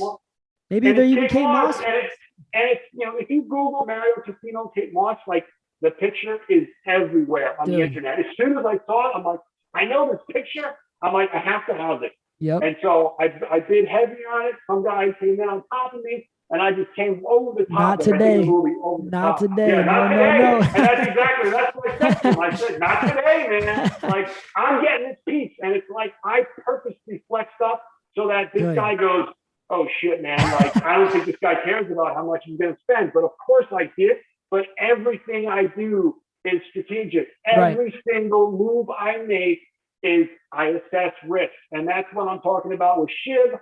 I'm going, man, I'm getting in before everybody. I think the psychology, market psychology, this is going to play out. And it played out a lot better than I expected. But then the momentum kept continuing. And I'm going, holy shit, now all these people that know nothing about nothing are buying this project that has no use case. Nobody understands like the supply. And then when VB dumped 50 trillion, people are like, yeah, but they donated to India. But it's like, SHIB had nothing to do with that. The team didn't do that. VB did that. So it's like, you're taking his, what he did as, an individual donating and saying that the team had something to do with it. And again, I'm not bad mouthing the team. It's just misinformation that so many people have, and misinformation manifests and spreads like, wildfire. Yeah. So this whole market dump, it feels like it was necessary, because it was a slap in the face of reality to these people that think that they're invincible and that they can make money on anything. Like, you have no idea how good you have it right now, and it's not going to last forever. So that's why I'm up 15 hours a day working nonstop. My girlfriend's pissed, but I say to her, in the end, you'll be happy. Like, I'm telling you, you'll be happy. Like, once this is all over with. So, hey, speaking of her, man, how much of a fan is she of the lovely Romina videos? I feel like she's always in them, and either you can never get a read on how she really feels about it. It's funny, man, because it's like there's days like if we go out, like like she really doesn't wear makeup. Like, she's naturally pretty, and like her hair will be done or whatever, and there's times I'm like, well, I'm making a video, like, she's got to look good. So, of course, Paddy Stash, lovely Romina, and sometimes her daughter's in the back, Camilla. But it's just funny because, she's been such a freaking help to me, like going through chemo. She came to every session with me. And obviously, I'm thinking you've seen the food that she cooks. And it's like, she's just been awesome this whole way. And the crazy thing is, I talk to her nonstop about crypto and NFTs, and she just is like, and she listens, and it's crazy because I'll like talk to one of my brothers, and I'm like, hey man, he's like, shut up, I don't want to hear NFTs, don't give a shit, right? But she listens, and so what I did is I set her up with a little bag of Telcoin back in, I guess, around December or something. Wow. And I threw like $1,000 in it, so still $1,000 back. Happy with the way it looks. Yeah, 1,000 back then. Are you kidding me? Yeah, oh so my God. She's happy, but good for her. I said to her, I go, that's yours. Like, I said, this is my small donation to you of a token of appreciation for what you've done to me, during this tough time I've gone through. So, pretty much anytime I'm out, we work together. I'm like, hey, let's go for a ride. I'll make a video, and that's awesome. She jumps in. But this is actually interesting little point I want to make here, because I didn't think about covering this, but you brought it up kind of, so I want to segue into it real quick. So that's one of the things I think a lot of people have trouble with crypto, especially if they're super bullish on it and they believe in the future, is family members, significant others that don't get it, that don't understand. Now, you're basically saying that she'll listen to you. Is she like super bullish on it, or is she just like moderate? Like, she sees the potential, but she's not crazy. Yeah, she kind of just, rolls with the punches with it. Like, to me, like this morning when I woke up, I'm telling her, I'm like, today's like a crazy day. So, she was asking me, like, do something. I'm like, you got to give me a little time. I feel like today's like a really, really crazy day. And I like, a lot of people, I'm sure you realize, but like when the market's crashing like this, like people turn to me for guidance, because I've kind of been like their the big brother, person that kind of, looks out for them. And it's like, that means everything to me. So I say to her, like, hey, it's important that I, try to reassure people that I believe everything is going to be okay. And like I've been saying for, since that Elon tweet, I am convinced that this was all an orchestrated attempt by institutional money to take the price down, to reaccumulate, shake out weak hands, retail, let the price, churn down here for a few months, then slowly start making it move back up. And it's like, it was necessary, what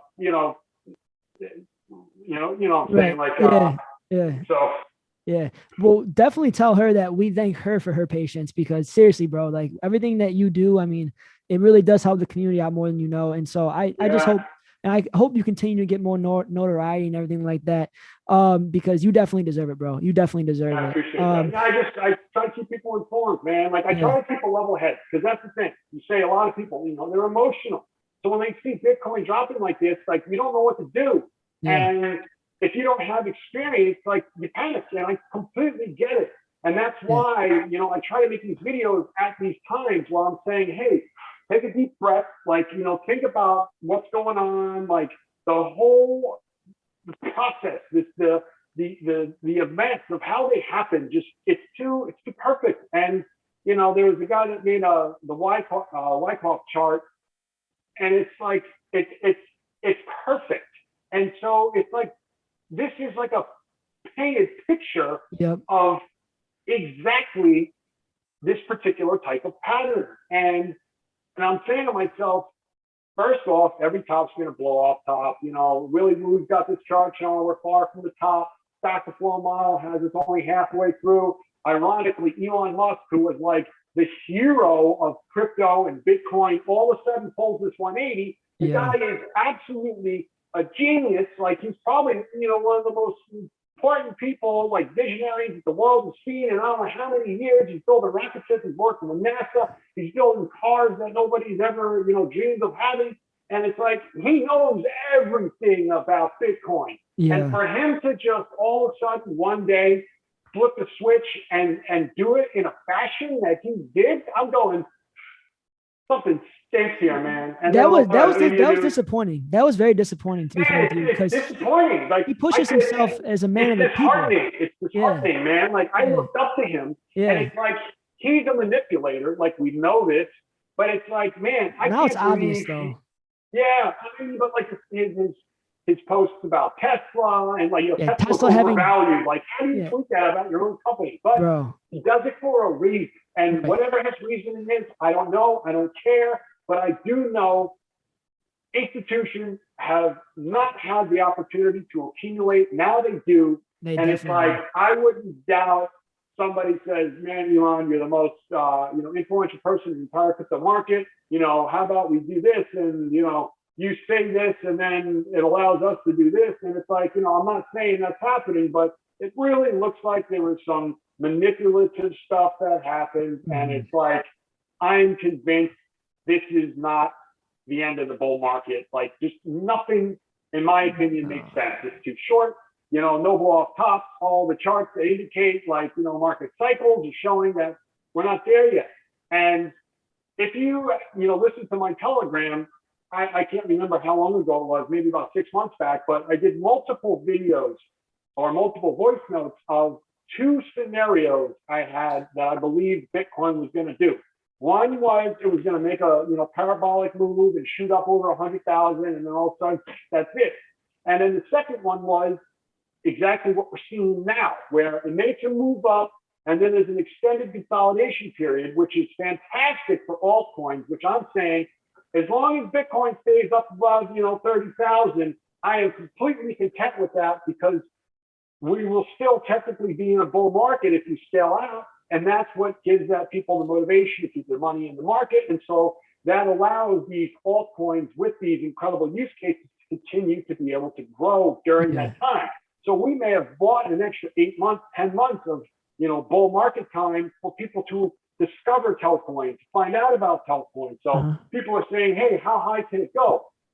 I have no idea, but all I know is Telcoin is extremely valuable. And it's like, I can't put a price tag on it, but I can tell you now that they have technology that's way more valuable than any other company in that same field. So take the highest market cap of any one of those companies and multiply it by 10, because that's how important Telcoin is. When I say 10, like, I have no idea what the Western Union market cap and stuff are like. But Telcoin, man, like, doing it from your phone, it's going to be so easy. But like, I've known about it for years. I've been telling people about it for years. But when it was trading, you know, $30,000 a day, people are going, dude, I'm not going to buy this coin that's trading $30,000 a day. I said, but look what they're doing, and just think of the future. And so that's what I'm telling people about NFTs, and they're just not getting it. And so it's, again, I'm the outcast in a sense with things, but I hope that after 3 or 4 years of me saying the same things over and over, and they're actually playing out the way I predicted, that maybe people might say, hey, maybe Paddy knows stuff, you know? So this whole NFT space, like, you know, here's my 2 cents on the NFT space. I'm not going to get too deep into it, but a lot of artists that got into the NFT space real quick blew up. They created these names for themselves. They started making millions of dollars. And so the name associated to their work is what brings the value up. So now what happened is all these new artists are starting to filter into the space. And so those spaces, you know, getting tons of new artists. So you might have had one artist that does a specific type of work previously, but now there's 10 of them. And then the 9 new guys that entered may have been, they're more talented than that first original guy, but the first original guy created a name for himself. He's selling his artwork for a lot of money. And these other 9 people that came in that are superior in talent are not selling their work for anything. And it's demoralizing to them because they're going, hey man, like these guys are coming out with this work that like I could do in 20 minutes and, you know, and selling for thousands of thousands, $100,000. And it's like, it's demoralizing, but it's going to take a lot of time for people to acknowledge these other artists because there's so much happening with crypto. So there are so many artists that I'm going, oh my God, man. Like, you know, I don't know if you saw my tweet this morning, but there's a guy who goes by the name of Dink. And I bought a piece of his called Brushes. And I said, it's not art. I said, it's a masterpiece. Like, I got it for a price that, you know, it's a pretty big chunk of money, but I think compared to some of these other pieces that are selling for hundreds of thousands of dollars, like the piece that I bought is 1,000 times better than any of that stuff. Wow. But I can't say that because the value of it currently is not near where these other pieces are selling from, but it's just like saying, what do you think is a better project? You know, this meme coin that came out 3 months ago that pumped for 500x and was traded $1 billion, or Telcoin, 4 years, insane development, partnerships. So it's like on paper, you can very easily say, well, this little coin that just came out is better because it's making people more money. It's going up higher. It's going faster. It's got more volume. But that doesn't mean it's better.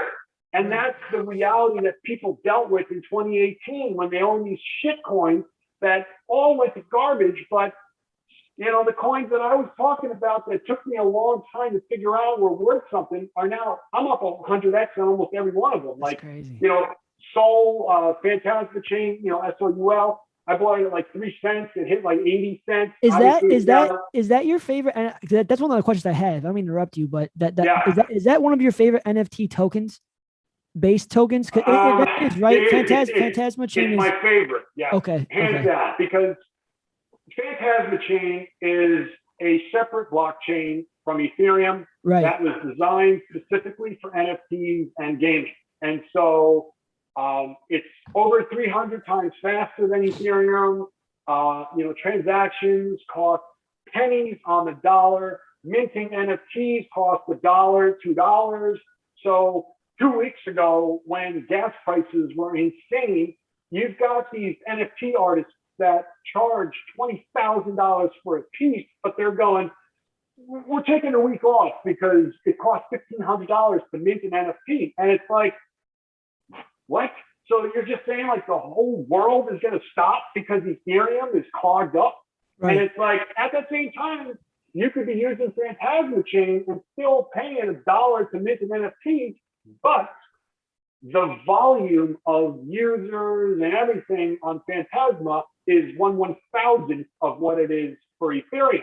So I keep saying that people that are saying NFTs should be valued in Ethereum, I couldn't disagree more, because if you bought an NFT last week for 10 Ethereum, when Ethereum was, you know, $4,000, you paid 40 grand for it. Ethereum dropped to $2,000 today. So I could have paid them double the amount of Ethereum and still got it for the same dollar value, because now the price of Ethereum dropped in half. So it's like, because of Ethereum dropping 50%, does that take away the value of that piece of art? Yeah, that's interesting, because it's almost like you're buying like Ethereum at that point, not the actual art piece, right? So exactly, you're buying Ethereum. So all these artists that were getting into the market, they're going, yeah, I'm going to value Ethereum because Ethereum's gone straight up for the last year. So it's like, of course, I want to value Ethereum too. Yeah. So this is the ideology that I'm coming up with. In the future, Ethereum likely won't be the predominant blockchain for NFTs. I think Phantasma chain, even Tesla came out with their own marketplace that is exploding in popularity because of gas prices, minting prices. So it's like, in 3 years from now, what happens if all those marketplaces that were on Ethereum move to different blockchains? how can you value an NFT if in Ethereum if you don't even buy it with Ethereum? You're using a different type of currency. So Sol is the currency for Phantasma's blockchain. So they use Sol and KCAL. KCAL is like gas for Neo. It's like energy, like energy. So I'm so all for Phantasma chain, and it's a long-term investment. I think that, I compare it to Neo many times because they got similar supplies. In the previous bull market, Neo was trading in the 50-cent range for a long time and then spiked up to almost $200. So Sol has been trading in the 40, 50-cent range for a long time. And I still think that it hasn't even gotten acknowledged by the market yet. The volume is still incredibly low. And it's a coin that I'm still accumulating. And, if people want to say, Pat, you don't know what you're talking about, Sol piece crap, fine. That's fine. It's the same thing with Telcoin. Yeah. I trust in these projects. I invest in fundamentals. I don't invest in hype. I don't invest in euphoria. I don't chase. I don't do any of that crap. I haven't chased a single coin this entire bull market, and I've done real well. And I could say that there's only one coin that I own that I'm down on. I'm not even going to mention it, but it's a NFT marketplace. It's a smaller NFT marketplace that I bought into. And it, hasn't played out quite as I want yet, but I'm still holding on to it because I think that, with some celebrity endorsement, it kind of could help them a little bit. But I think I know which one it is. I don't want to mention it. Yeah, but there's a couple of them that have used celebrities to kind of get their Post Malone. Post Malone.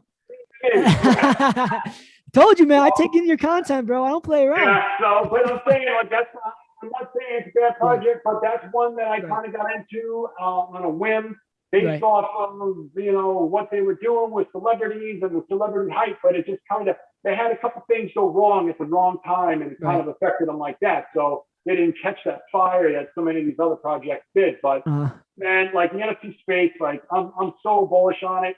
I'm so bullish on it, and I think it's going to bring billions and billions of dollars into the market. It's going to keep money in the market. So there's been a lot of changes. The three main points when it comes to, my outlook on the future market is institutional buying never was capable. You weren't capable of doing it before. Now you can. You got guys like Justin Sun, Michael Saylor with an average of $30,000, $35,000 Bitcoin. So people see that as maybe that's a solid bottom.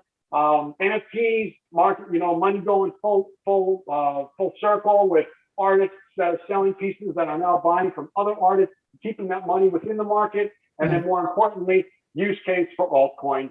People said altcoins are going to go to nothing. I keep saying Bitcoin dominance is going to continue to drop. Bitcoin could be at $1 million, but could still be at 10% dominance because I think that crypto is inevitably going to be well over a $10 trillion market cap. And it's I come up with these astronomical numbers, back when Bitcoin was whatever, a $230 billion market cap. I'm saying Bitcoin could be a $5 trillion market cap. And, I don't know what it hit, 2 trillion or something, but, I throw out crazy numbers sometimes, but it's I kind of have a method to my madness, But I love Phantasma chain. It kind of sucks to see that it's not getting the recognition really yet, but I feel that if they keep doing what they're doing, it's going to grow. People will catch on, just like Telcoin. Takes a while. They got to build the infrastructure. Then once things start cranking, they got the ghost market out now, and that's starting to grow. The user base is starting to grow.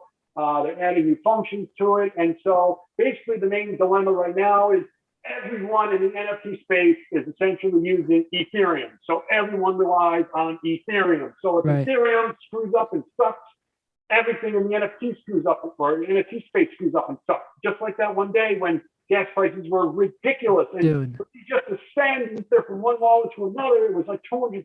I was trying to buy HVN so bad, and I was like, I can't. It restricts people from buying. So I'm saying Ethereum is pricing people out of the market. So if I'm a new NFT artist and I want to sell a piece for $100, it costs me $600 to mint it, so I sell it for $100, so I lose $500. No, what I'm going to do is I'm jumping on the ghost market. I'm going to, mint my NFT for $2, and then I'll sell it for 50, and I'll make 48. So I'm thinking, a lot of these new artists that are going to start coming in, they're not going to focus on Ethereum. They're going to be focusing on these smaller up-and-coming blockchains because in time, I feel they will be the market leaders, and I think that Ethereum will lose a lot of its dominance when it comes to NFT space. I think some of these marketplaces could even shift blockchains, but for now, 99% of the major, artists, collectors, they're on Ethereum. So Ethereum is top dog right now. So for me to talk about other blockchains, I sound like I'm crazy, but this is Paddy Stash with my foresight of just kind of putting two and two together, trying to come up with what I think is going to happen in the future. So yeah, that's what I see, because you hear a lot about people trying to say that, what's the next Ethereum killer, right? And so, and I think that they're looking at the wrong thing. I don't think it's about killing Ethereum. I think it's about almost like how Uber and Lyft, right? So you try to find, you can coexist, right? And it'll create a healthy competition in order to see who comes out on top in the market, right? In a free market, that's usually what happens. So I'm excited about that because, like you said, Ethereum's going to be obviously a front runner for a while in the NFT space. But if something like Sol, if something like, the other Tezos, right?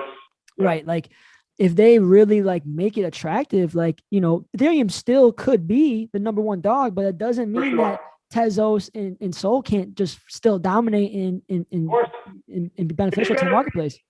Massive. The NFT space is going to be massive because think of all the physical art in the world. You've got all that. And then think of all the art that's been done on computers. Everything in the world is becoming digital. So it's like you have these motion design artists and all these artists that are doing digital art. And it's like, yeah, you could still buy a piece of art that you put on your wall, but how about, when an artist prints, paints a new painting, they create an NFT for it as well. So you could say, hey, not only do I own the physical print on my wall, I also own the NFT. So it's like, it gives people something, like there's people say, cryptocurrencies are fake, they're not real, I can't hold them. And it's like, dude, shut up, man. Like, I got a credit card. It's a piece of plastic. Right. What can I do with it? Nothing. I swipe this plastic, and because it says I have money on it, people accept my money and whatever. So there's no difference between my credit card and, my crypto wallet. Nothing. So it's like, when we talk about art, yes, of course, somebody might want a physical piece of art on their wall, but everything in the world is becoming digitized. So a lot of digital art now is being, put on a computer, whatever. But now they're coming up with these different types of things where these acrylic containers where you could take that digital art and hang it on your wall. So, it's so freaking early. And it's like, I think about how much the space has evolved in the last year. And it's so damn exciting for me because I went through such a long period of time where I'm going, man, what the hell's going to happen? Like, what's going to make this market come back to life? And then, like, there's always something new where it's like, if you miss a crypto and it's like, people are like, screw it, I'm going to chase it. But like, Patty, jump in with it. Like, everybody was telling me to sell my Telcoin to buy another crypto. I'm not going to mention the name of the crypto, but at the time, that crypto was pumping. And I'm going, dude, it's already up fucking 300%. Like, I'm not going to buy it. I said, I'll wait for it to go down. And then now fast forward 3 months, and everyone's like, oh, I wish I bought Telcoin. And I go, well, 700 people shilled that coin to me when it was on its way up, and I didn't buy it because I didn't want to buy it because I'll buy anything on the way up. I like to just sit and wait, find projects that I like, accumulate, and when they find the time, they'll move. And even the same thing happened in 2018. A lot of shit coins ran at first. Everybody was pissed. They're going, man, I'm holding these fundamentally solid coins and not doing anything. They sell them, they chase the shit coin shit to bed, then the other ones all took off. So it's like, I think that's what's going to happen with the market now. People are a little more timid.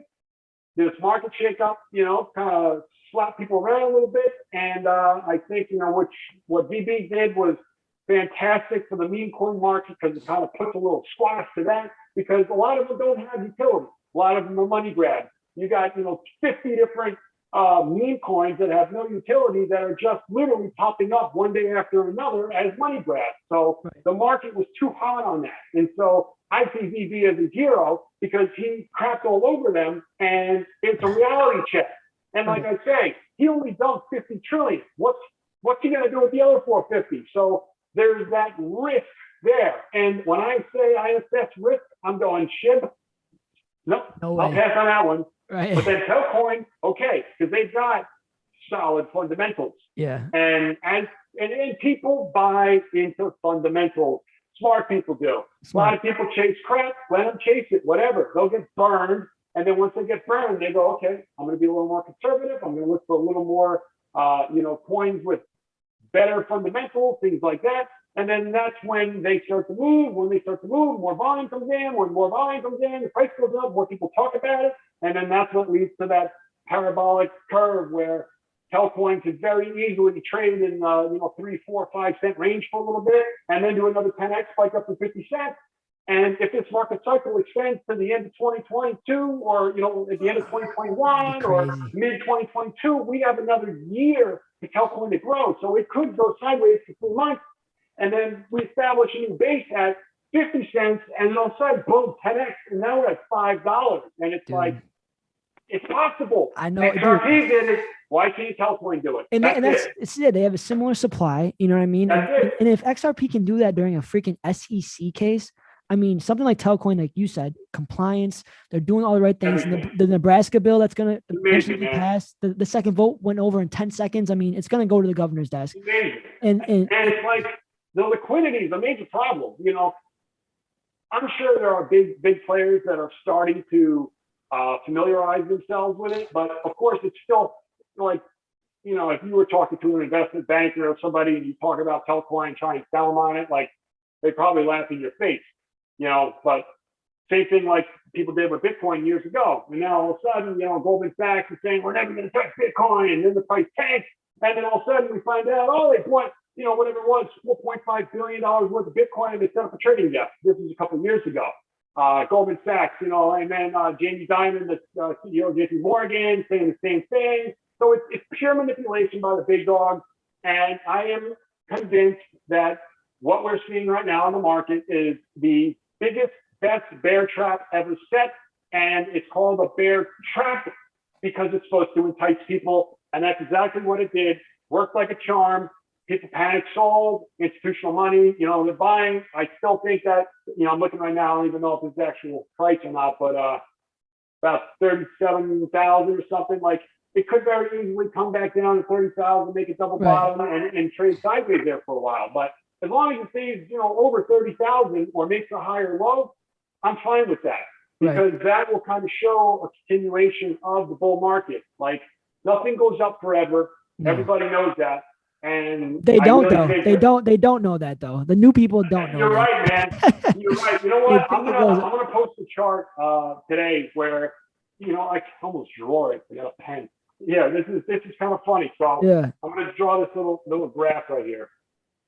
So this is what people don't know if you can see this right here. So I see it. Yep. See, it's a little loop like that. So when you get to right here, everyone expects it to go like this, when in reality, it's going like this. So when the fear level is at its highest, people are expecting it to just keep dropping, but then that's when whoop, it swings back up.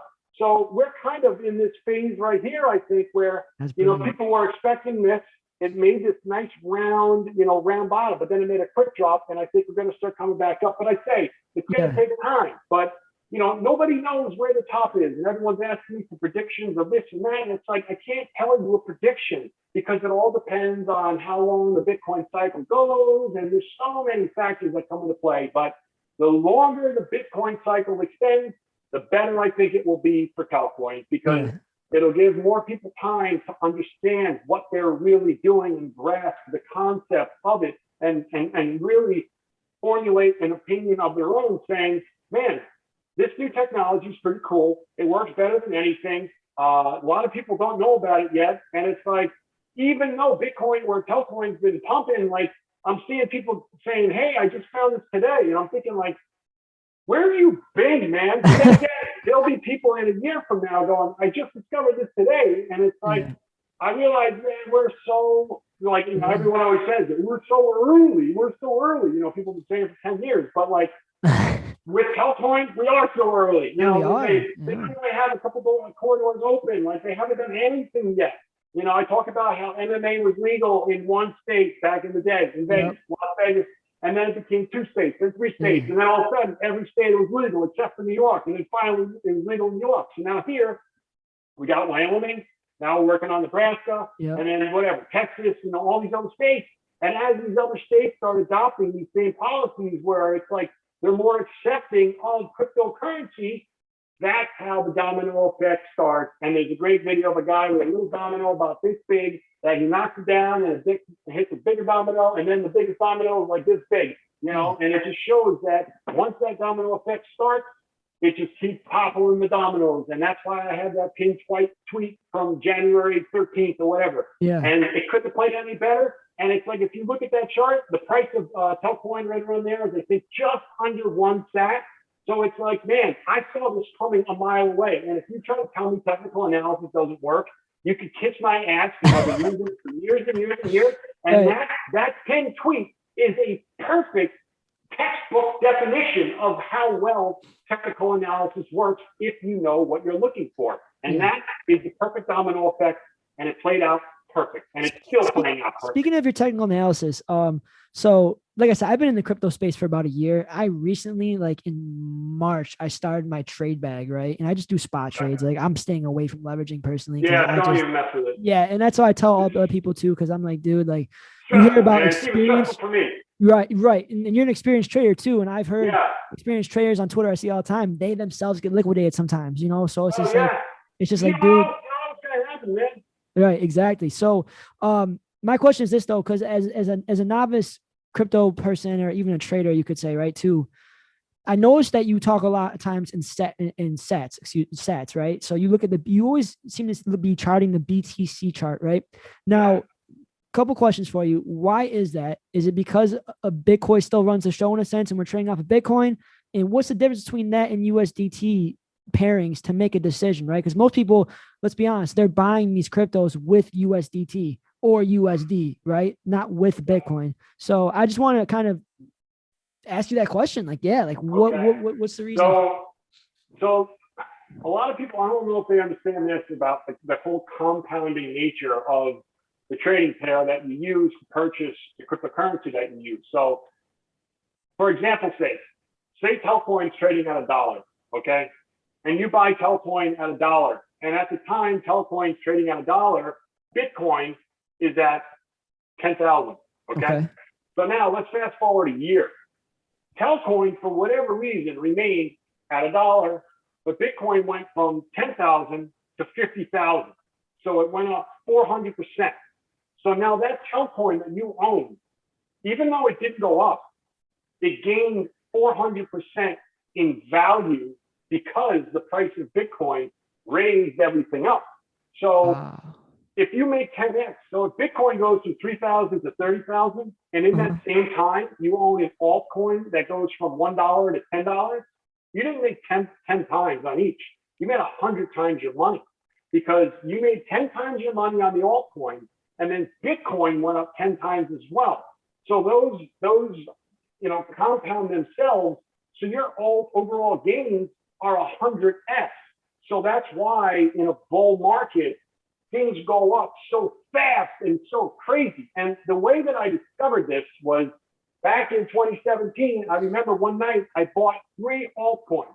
This is when Bitcoin was going bonkers, and it went up like from 16,000 to like 18,000 in like 24 hours. Like, I don't remember exactly, but it went up like $1,000 or $2,000 in like the course of like 24 hours. Yeah. So when I went to bed, I had 3 altcoins that I bought, and the dollar amount of my account was like, we'll say $1,000.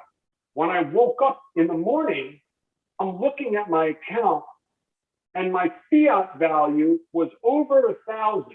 But all 3 of those altcoins that I bought were down. And I'm going, I don't understand this. But then I realized the altcoins that I bought were down, we'll say, by 15%, but Bitcoin was up by 20%. So in reality, when you kind of mix those two together, you actually had a 5% gain on all 3 of those altcoins, because Bitcoin gained 20%, but the altcoins lost 15%. So you still got a 5% gain overall. Right. Does that make sense? Yeah.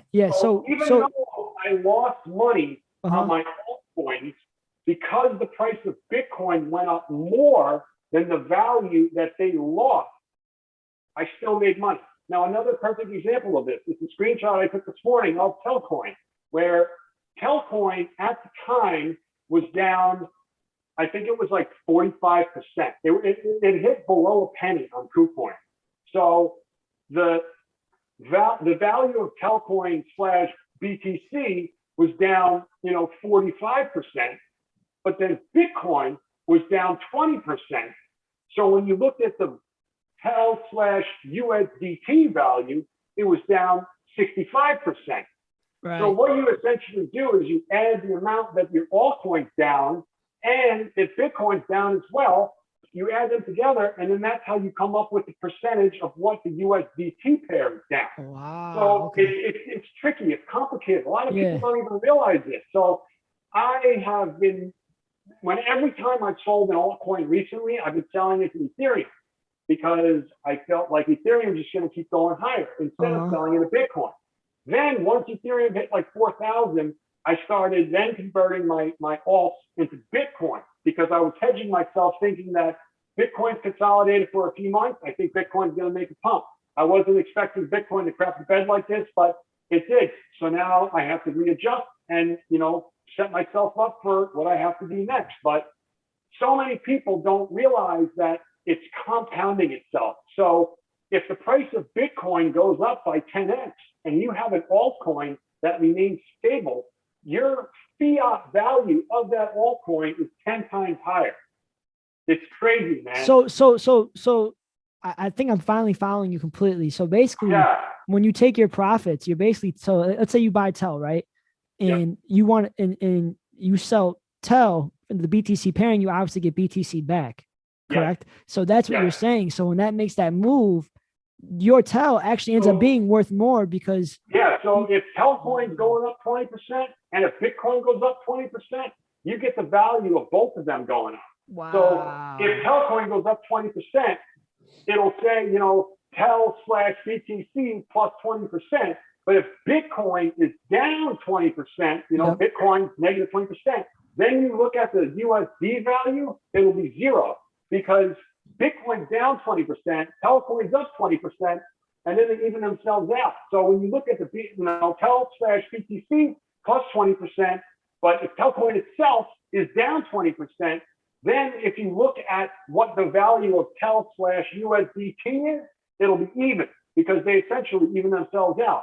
So anytime I have an altcoin, that might be up 10 or 12%, or we'll say 10%, and Bitcoin is down 3%, if I was to look at the altcoin pairing with USDT, it would be up 7% because the altcoin was up 10%, Telcoin's down, Bitcoin's down 3%. So you subtract that 3% from the 10%. So that when you look at the, Tel slash USDT, price, it's plus 7%. So, just do that. If you've got like a watch list of different coins with an Ethereum pairing, a Bitcoin pairing, and a USDT pairing, take a look at it. So if Bitcoin's down 2% and your altcoin is up 6%, in the Bitcoin pairing, you'll see that it's up 4% on the USDT pairing because you subtract the amount that Bitcoin is down to the altcoin. So that's brilliant. I got to write that down. So it's like, it's crazy, man. And so that's why when stuff goes down, like today, I looked at my phone, Telcoin was down, it says 70% in USDT value. But in reality, that was because Bitcoin at that point was down 25%, and because Telcoin versus Bitcoin was down 45%. So you combine the 45 and 25, and it was down 70%. And I have the screenshot, I can show you the screenshot after we finish stuff, tag you in it, whatever. But man, I did it just because, like, literally that was when I got up and I'm going, holy crap, like, this is a bloodbath.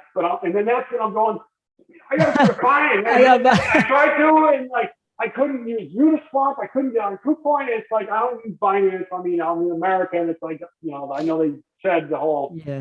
I know a lot of people in the U.S. still use Binance, but I'm not messing with it. But I have the tools I need to do the trades I need. So that's brilliant, bro.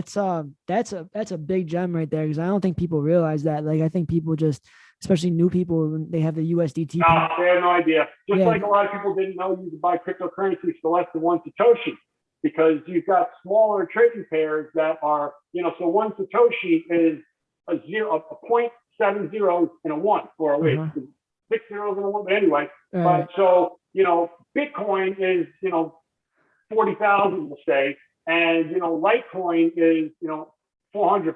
I have no idea what the price of it is. So Litecoin is, 10 times smaller than what Bitcoin is. So one Satoshi is 10 times bigger than one Litoshi is. So I did a video years ago that I was basically saying, hey man, when I first got into crypto, I was buying coins at one Satoshi, thinking it was the cheapest. But then I realized you could buy them using other trading pairs like Dogecoin. And there was one coin, HTML5, it used to be called. Now it's called HTML. I was buying it at one Satoshi, thinking I'm buying it as low as you can. But had I known that you could use Dogecoin, you could have been buying it at 1/20th of a Satoshi.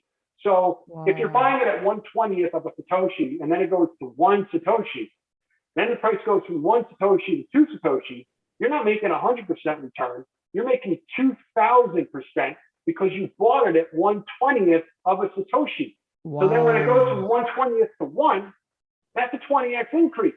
So one exchange may not even have a Dogecoin trading pair. So all the smart people that know what the hell they're doing, they're buying it on this other exchange for fractions of one Satoshi. But then all of a sudden on this other exchange, they only have Bitcoin trading pairs. So the lowest you can buy it is one Satoshi. So if you buy it at 1, that's the bottom for you. But if you bought it at 1/20th of a Satoshi, you could be selling it at one Satoshi for 2,000x return. But then the best part is if it goes from 1 to 2, you don't just double your money because you didn't buy it at 1, you bought it at 1/20th of one Satoshi. So every Satoshi it goes up, you make 20 or 2,000% increase. So that's why I keep talking about compounding gains with Telcoin. So if you bought Telcoin at 0.0001 and it goes to 0.001 or 1 cent, you made 100x return. So now if you sit around for 6 months and then Telcoin forms a new bottom at 1 cent and then goes from 1 cent to 2 cents, you didn't make double your money. You made 100 times more on your money because you own it way back when it was 1/100th of a penny. Right. So that's what my thing's been. And people are asking me why I've been holding for this long time. And it's like, at the end, I'm almost thinking about maybe crunching numbers and showing people like the ROI I've got on some of these coins that I bought, just to kind of say, hey, like, you're a trader, like you did real well, like, you made a lot of money, great. But this is what I did. I was patient. I just stacked. And so, when Telcoin goes from 5 cents to 10 cents, like, if you bought it at 5 cents, you make 100%. And like, that's great. But imagine you bought it at 0.0001. So from 0.0001 to 5 cents, that's a 500% increase. So doubling your money from 5 cents to 10 cents is great. But if you still own your shares from 0.0001, you just made another 500x. So for every 5 cents it goes up, you make 500x on your money.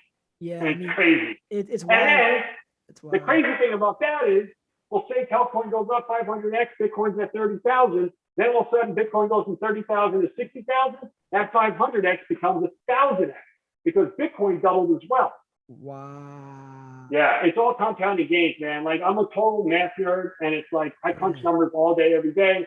Everything I do is statistical. Everything I do is managing risk, assessing risk. Like, I've been buying a lot of NFTs lately, and I'm noticing already major changes in the NFT space. Obviously, a lot of these artists that were having success are saying they're not having the success they were. They're wondering why, even though market conditions are great. My opinion is because of all the new artists that are coming into the space. So it's like I said earlier, if you got one artist that does one type of work, now all of a sudden there's 100 of them. So you've got all these collectors going, I had just this one guy to choose from now I got 100 of them. And so that's where it's going to take time for people to realize who the talented artists are. So that's why I am really going against the grain, where a lot of people are following the same, artists, and they're buying the same things from the same names, where here I am, I'm buying stuff from artists that are just, I'm coming across and I'm going, wow, this guy's got talent. And even though nobody's willing to really pay a lot for this particular piece right now, I think that once people acknowledge their skill, their talent, just like altcoins in 2018 had use case, but it wasn't popular then. Now they're flying. Whereas with NFTs, I believe the same thing will happen. So in a few years, I think the NFT space is going to be like what the altcoin space was in 2018 to now. Yeah, dude, that's brilliant. That's brilliant. This is like, we might actually have to split this interview into 2 parts when I release it, because there's so many really gems. 2 hours already. Dude, yeah. And you know, I don't like to cap stuff off, because if it's flowing, you know what I mean? And there's so much good things. And so I really do appreciate your time today, bro, because I might actually haven't had to split this in 2 parts, because I don't want people to miss out, because like, focus on one video, learn, take notes, and then the second one, learn, take notes. Hey man, I'm down to do another one anytime. Like, you know, I enjoy this, because it's like, you know, I can talk for freaking days, and it's like, I think I have a bit of an understanding of, you know, how markets work. So I would hope that, you know, the knowledge that I've gained over all the years can help other people. And like, that's what I'm trying to do. Some guy made a comment to me this morning when I talked about how I think that this is a big bear trap. And then he said something about, how do we know you're not a fraud? And I'm going like, and it's like, it made no sense to me. I'm going, here I am just saying, I think this is a bear trap, and this guy's calling me a fraud. And so I just respond, and I go, like, I don't have time for people like you, and I block them.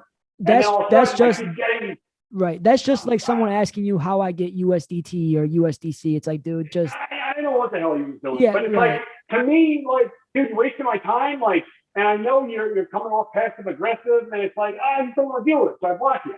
But then I just kept getting all these other notifications, and there are of people defending me against the same shithead. And then so I read more of his messages, and he's saying, oh, well, he blocked me after I asked a question. And it's like, man, I've been blocking people left and right, because, you know, I've got a lot of stuff going on. I don't have time to deal with people that just want to try to be difficult. And it's like, there's no point to it.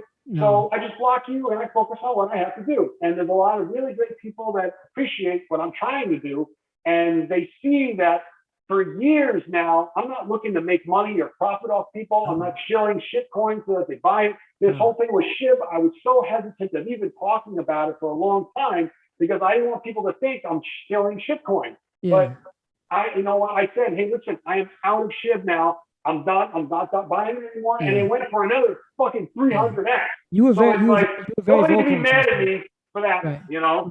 So, you know, I'm at it now. Everybody knows I haven't said anything about it for a long time, but it's like, I don't like the way things have happened with what they did with SHIB, where, you know, BB sold this, and then they try to spin it to make it look like the whole SHIB team and community is the hero, but like, they didn't expect these, you know, BB to sell that, I don't think, you know? Yeah, but, you know, I think when it comes down to it too, I mean, we got to all remember we're adults here, you know? And so if someone puts that much stock, like obviously you've said, like, don't just buy something because I say to do it, right? You say, do your own research still, right? I never say buy. I say, hey, no, exactly. This is an interesting project to me. You know, I like it for this reason. Do your due diligence on it, because if you do your due diligence, you might see the potential that I see, especially with ACN and Lion, because these projects that have been around forever, they kind of just went quiet for a long time, and now they're making a resurgence. And they haven't, you know, had their day in the spotlight yet, but they're solid fundamental projects. They're growing, and it's like, I'll wait, because eventually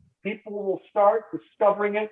Then all of a sudden, more people start buying, and more people start talking, and then the price starts shooting up, and then before you know it, it's up 50x, and that's me. I'm slowly peeling off little amounts, you know, as the price is going up. Because I always say, sell on the way up, because selling on the way down is impossible. And if you were panic selling, trying to sell today, you realize probably didn't work out too well. Yeah. Let me ask you a question. And this is, I'm not trying to get a price prediction out of you at all. I am, but I'm not, right? Not holding you to nothing. Because I am invested in HVN. I did my own research. I'm very impressed. And one of your, I will say one of your calling cards is being super early, and it shows, right? You're super early. You're super early with Tel. You were super early with SHIB. So I personally feel like what you say holds a ton of merit, right? Now, I still do my own research, of course, for sure. But so what do you really see for HVN specifically within the next, let's say, 6 months? Do you see it catching up steam, or do you think it's going to be a longer term wait probably? Or is it all dependent? Well, I think that right now they're ready to rock, because they're just starting their expansion into a whole new area. They had tremendous success in Slovenia, The only thing that I don't like is the community response with the team. That's been lacking. They need more marketing. You can always say that about any company. They need more marketing. They need more of this. Like the companies that do nothing but marketing, those are the ones that I avoid, because that usually means they don't have a tangible product. Just all hype. Trying to market. And that's what all these coins are doing. So there was 3 coins. They were all meme coins. And it was a comparison. And it's like, they're comparing the supply. They're comparing whether or not the developers are anonymous or not. And I'm going, but you forgot to mention what these 3 projects do. Like it kind of means something, maybe a little bit, but that's like the direction the market went. So the shakeup, was needed. But for HBN, it was 50 cents at one point. That was when it was an idea. That was back when HIT BTC was an exchange that people were using and the volume was good. So like, it all depends on whether or not they're able to kind of get the attention of the market. Right now, they haven't. Obviously, I've been talking about it. A lot of people that I've mentioned it to, or I've talked to about it, they're also saying, hey, man, this looks like a solid fundamental company, but it hasn't really caught on yet. So I'm thinking once they start, this expansion into Germany and other, areas, they'll start kind of putting out more news, talking about, how many invoices they're doing. And I think once we start seeing like the number of invoices going up, that's where people will start going, hey, man, like these guys are actually building something. Again, it all depends on how long this market cycle extends. I do feel comfortable that, the market cycle will extend until, the end of 2021 at least. Right. And I think during that time, there's no reason why HBN can't, hit $1 or more, because like I said, it was 50 cents back in 2017, 2018, when it was just an idea. But that was at the peak of the market, post-ICO, and everybody was buying these coins. ICOs were hot. So everything has kind of settled down since. But this entire time, fundamentally, they've continued to grow. One thing that they did that I thought was brilliant was people who use the platform to buy and sell invoices can purchase HBN tokens directly from the platform. So what the team did a while back was they incentivized people to buy off the exchanges. So what they did was they made the price of the token on the platform twice as much as the market price on the exchange. So it kind of incentivized people to use the exchange instead of buying from the platform. So that gave it a little action. This happened a while ago, but the whole demise of HIT BTC has been the main issue. And like I said, they used to trade on IDEX, which is another DEX exchange. It was one of the first DEX exchanges, but that's pretty much gone now. So, it was a growing company that wasn't trading on any exchanges. And, I was screaming about Telcoin until I was blue in the face for a few years, but it wasn't until the price started to move that people started to acknowledge it. So, with Lion, with HBN, they haven't really started moving yet. I think that slowly people will start catching on. And then as they begin catching on, the HBN chart I'm looking at right now, once it breaks about 8 cents, I would think that's when people start kind of getting a little more excited about it. And, more money starts coming in, more volume starts coming in, because most, traders will not buy an asset that they can't immediately sell. So it's like, if you got $1 million, you're not going to put $1 million into something that trades $50,000 a day, unless you're a lunatic like me. No, I didn't, not like I put $1 million in anything, but I was putting thousands of dollars into Telcoin when it was trading $30,000 a day. And it's like, had I had to sell my whole bag at once, like I could have crushed the whole price. But I had the foresight to say, the market conditions will improve, Telcoin will grow, things hopefully will play out the way I anticipated. And sure enough, that's exactly what happened. So I still have that same ideology about these other coins that I own. Sol, Centivate is one that I haven't really mentioned much about, but man, Centivate is absolutely incredible project. It's so massive, the scale, it's so in depth. They've hired so many impressive individuals, but lack of communication with the team is an issue with that one as well. They keep kind of floating out these little hints of things. So, from what I gather, they hired this woman, Nina Samosco. She was the president and CEO of a company called NTTI3, which was the branch arm of NTT, which is Nippon Telephone and Telegraph. It's the 4th largest telecommunications company in the world. They're a $100 billion company, 300,000 employees. She was the president and CEO of the VC technology division of that $100 billion company. She is a boss. So now they hired her. She's on board now. They hired 2 new people. And now it sounds like they've got some sort of partnership working out with NTT. It sounds like it's a done deal, but they haven't said anything publicly yet. So, you know, everything that I've done, my research on SMPVT, like, it's going to be absolutely insane of a project.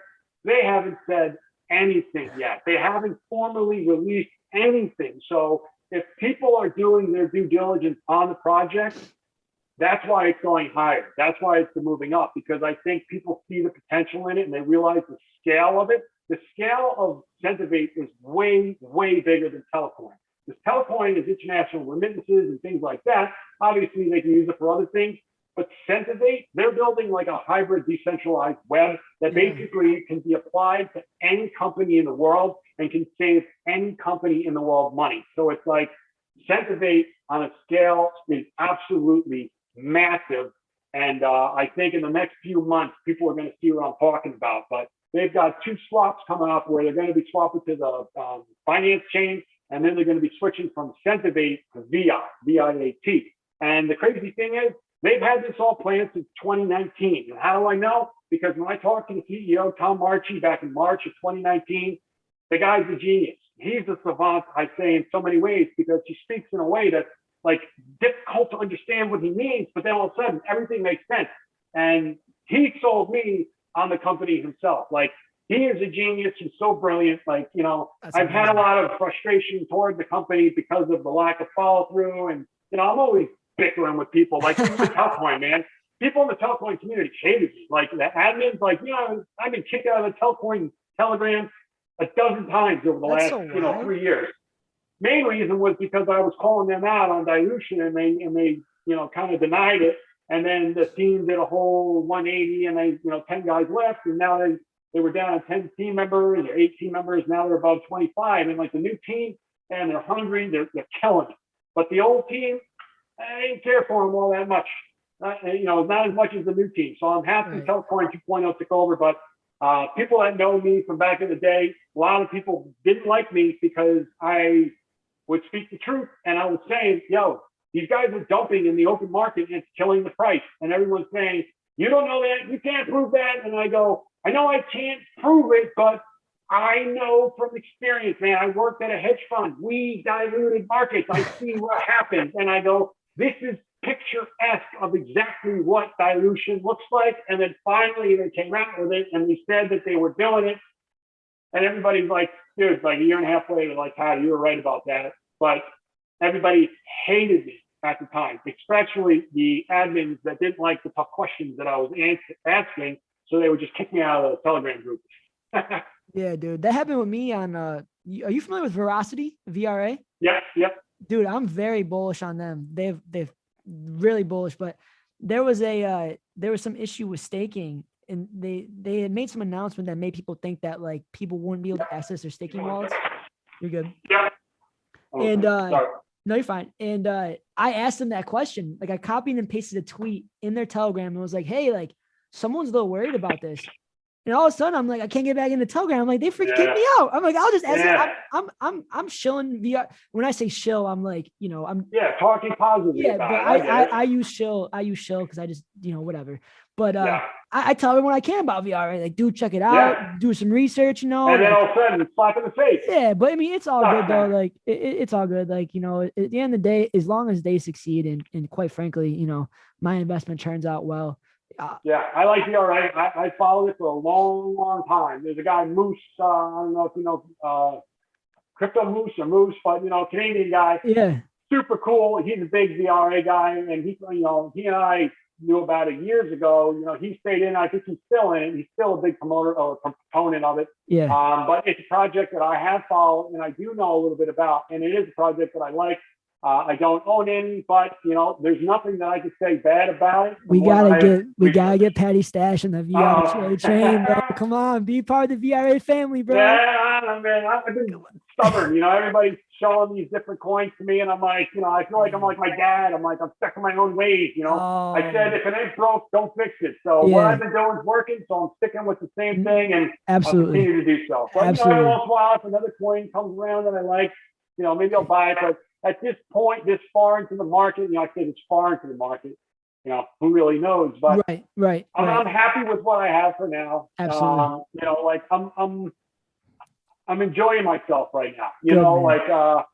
My cryptos are doing well. I mean, obviously the market dumped a bit, but I'm really enjoying the NFT space. I made a lot of relationships with different artists. I love talking to them, and it's like I'm learning so much. And it's like every day I'm learning something new. And I continue to say the best educator is experience. And so people that don't have experience don't really understand what I mean until you experience it. So it's like, so you're telling your, 14-year-old kid, hey, don't do that because this is going to happen. And they go, you don't know. And that was me to my dad. And it's like, Dad, you don't know anything. And then turns out, I'm like, damn it, he was right. It's like, I'm too stubborn to tell my dad that he was right, but now, years later, I say, Dad, you were right about some of these things. So it's experience, it's life experience. So until you actually experience it, you don't believe it, you don't think it's going to happen or whatever. But then when it does, you go, okay, now I know not to do that anymore. Right.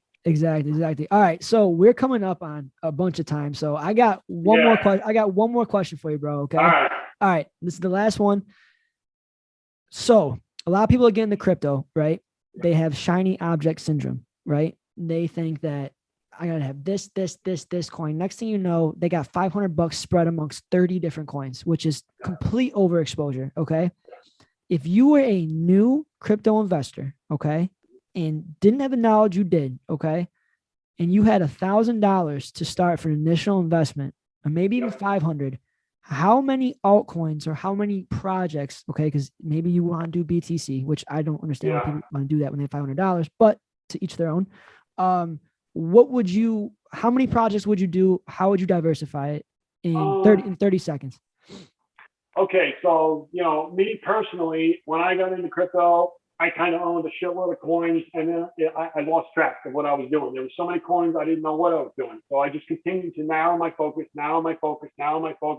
And so right now, my focus is on three main coins. It's been Telcoin, Centivate, Sol, and then recently HVN and Lioncoin. So for right now, there's really only 5 coins that I'm focused on. Okay. Of course, Ethereum, Bitcoin, I'll own some of that. And if Ethereum shoots off, I'll roll into a stable coin. When it dips, I'll buy. But I would say 5 coins is probably a pretty good number because you could still keep an eye on what they're all doing. It's not too many to be overwhelming. And, a lot of people are like, I'm going all in this. And I always say, don't put all your eggs in one basket. Like, this is just coming from experience because I've done that. And I remember when I was trading stocks, I was bartending part-time and I turned like $3,000 for $3,000 into 73 grand. And I was all in and on this one stock. And I'm thinking to myself, I'm going to make $500,000 on it. And then all of a sudden one day, disaster. And literally I lost 90% of my investment in one day because the company announced like a reverse split. And in stocks, like, penny stocks, like that's like the kiss of death. So they announced a reverse split, everybody sold. And it's like, literally, I lost almost all my money. And it's like, that was a learning experience for me. And I have never made that same mistake again. So experience is the greatest educator because when you have something that happens like that to you, you smarten up real quick. So absolutely. I would say 3 to 5 coins at any given time.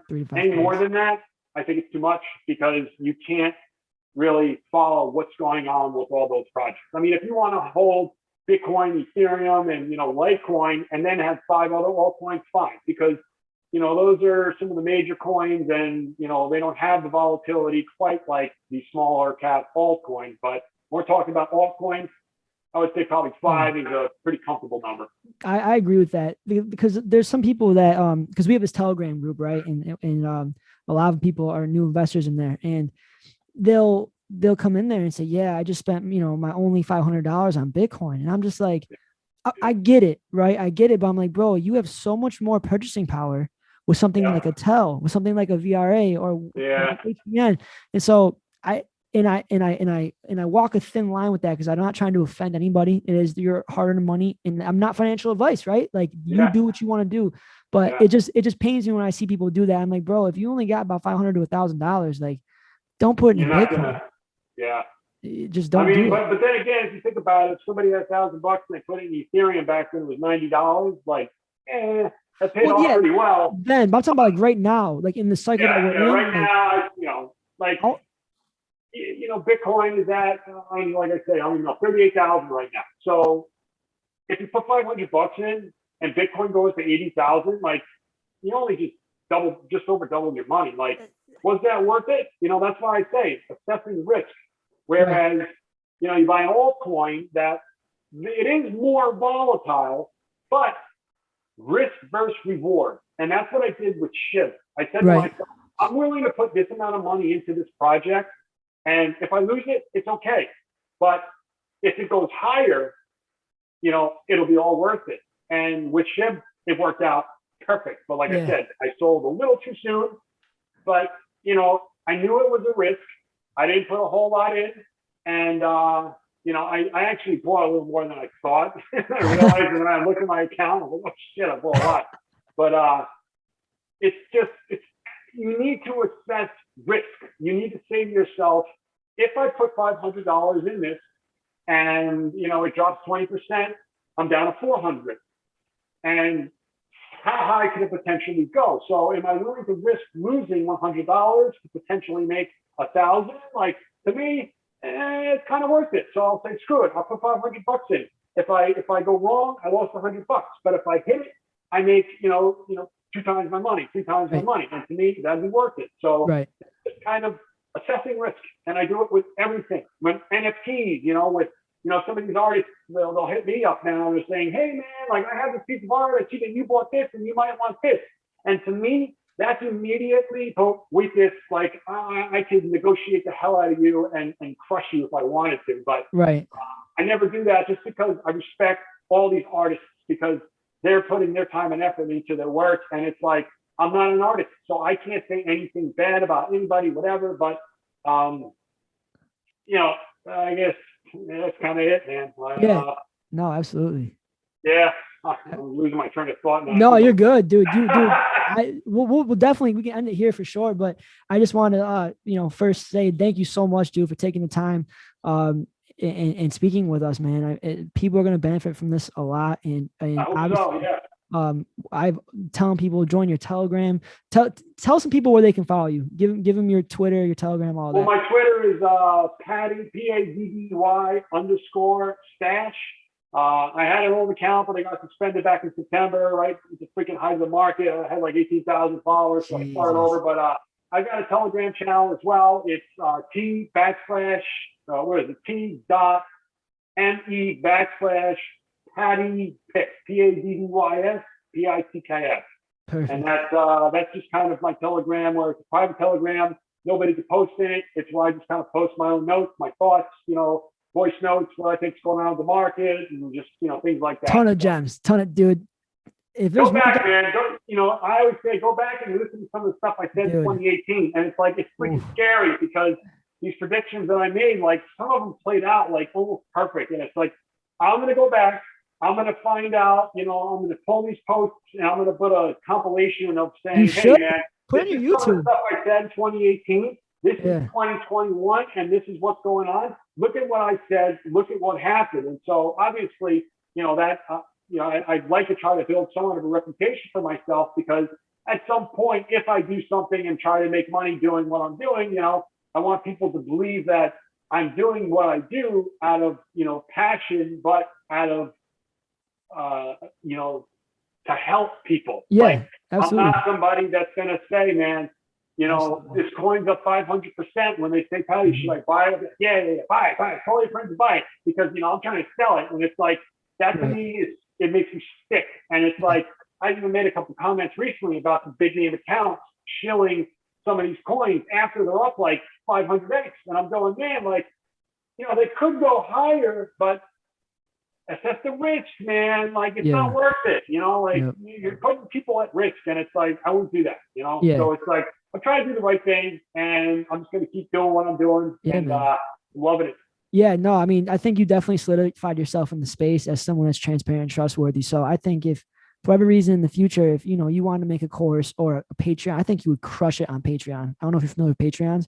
Yeah. You would absolutely destroy it, bro. And my guess is for whatever you would charge for it, the value would still surpass it by a ton. So don't sleep on that, man, if you ever decide to do it, for sure, because I think you crush it. Well, I might, but like I say, market right now, I got too much going on. So when things start to slow down, that's when I think I'm going to find my rhythm. And like I say, like market conditions begin to slow, I have more time to focus on, you know, absolutely stuff, so. Absolutely. I just want to let you know that, though, man. So seriously, though, thank you so much, bro. Average Joe Crypto Show. I think this is episode 7, the Paddy Stash interview. We finally got it. Go follow Paddy Stash. Don't sleep on him. Telegram, all that. Paddy, we thank you. I'm going to press stop record right now. Hope to see you guys soon. Okay. Let me stop. All right, man. All right.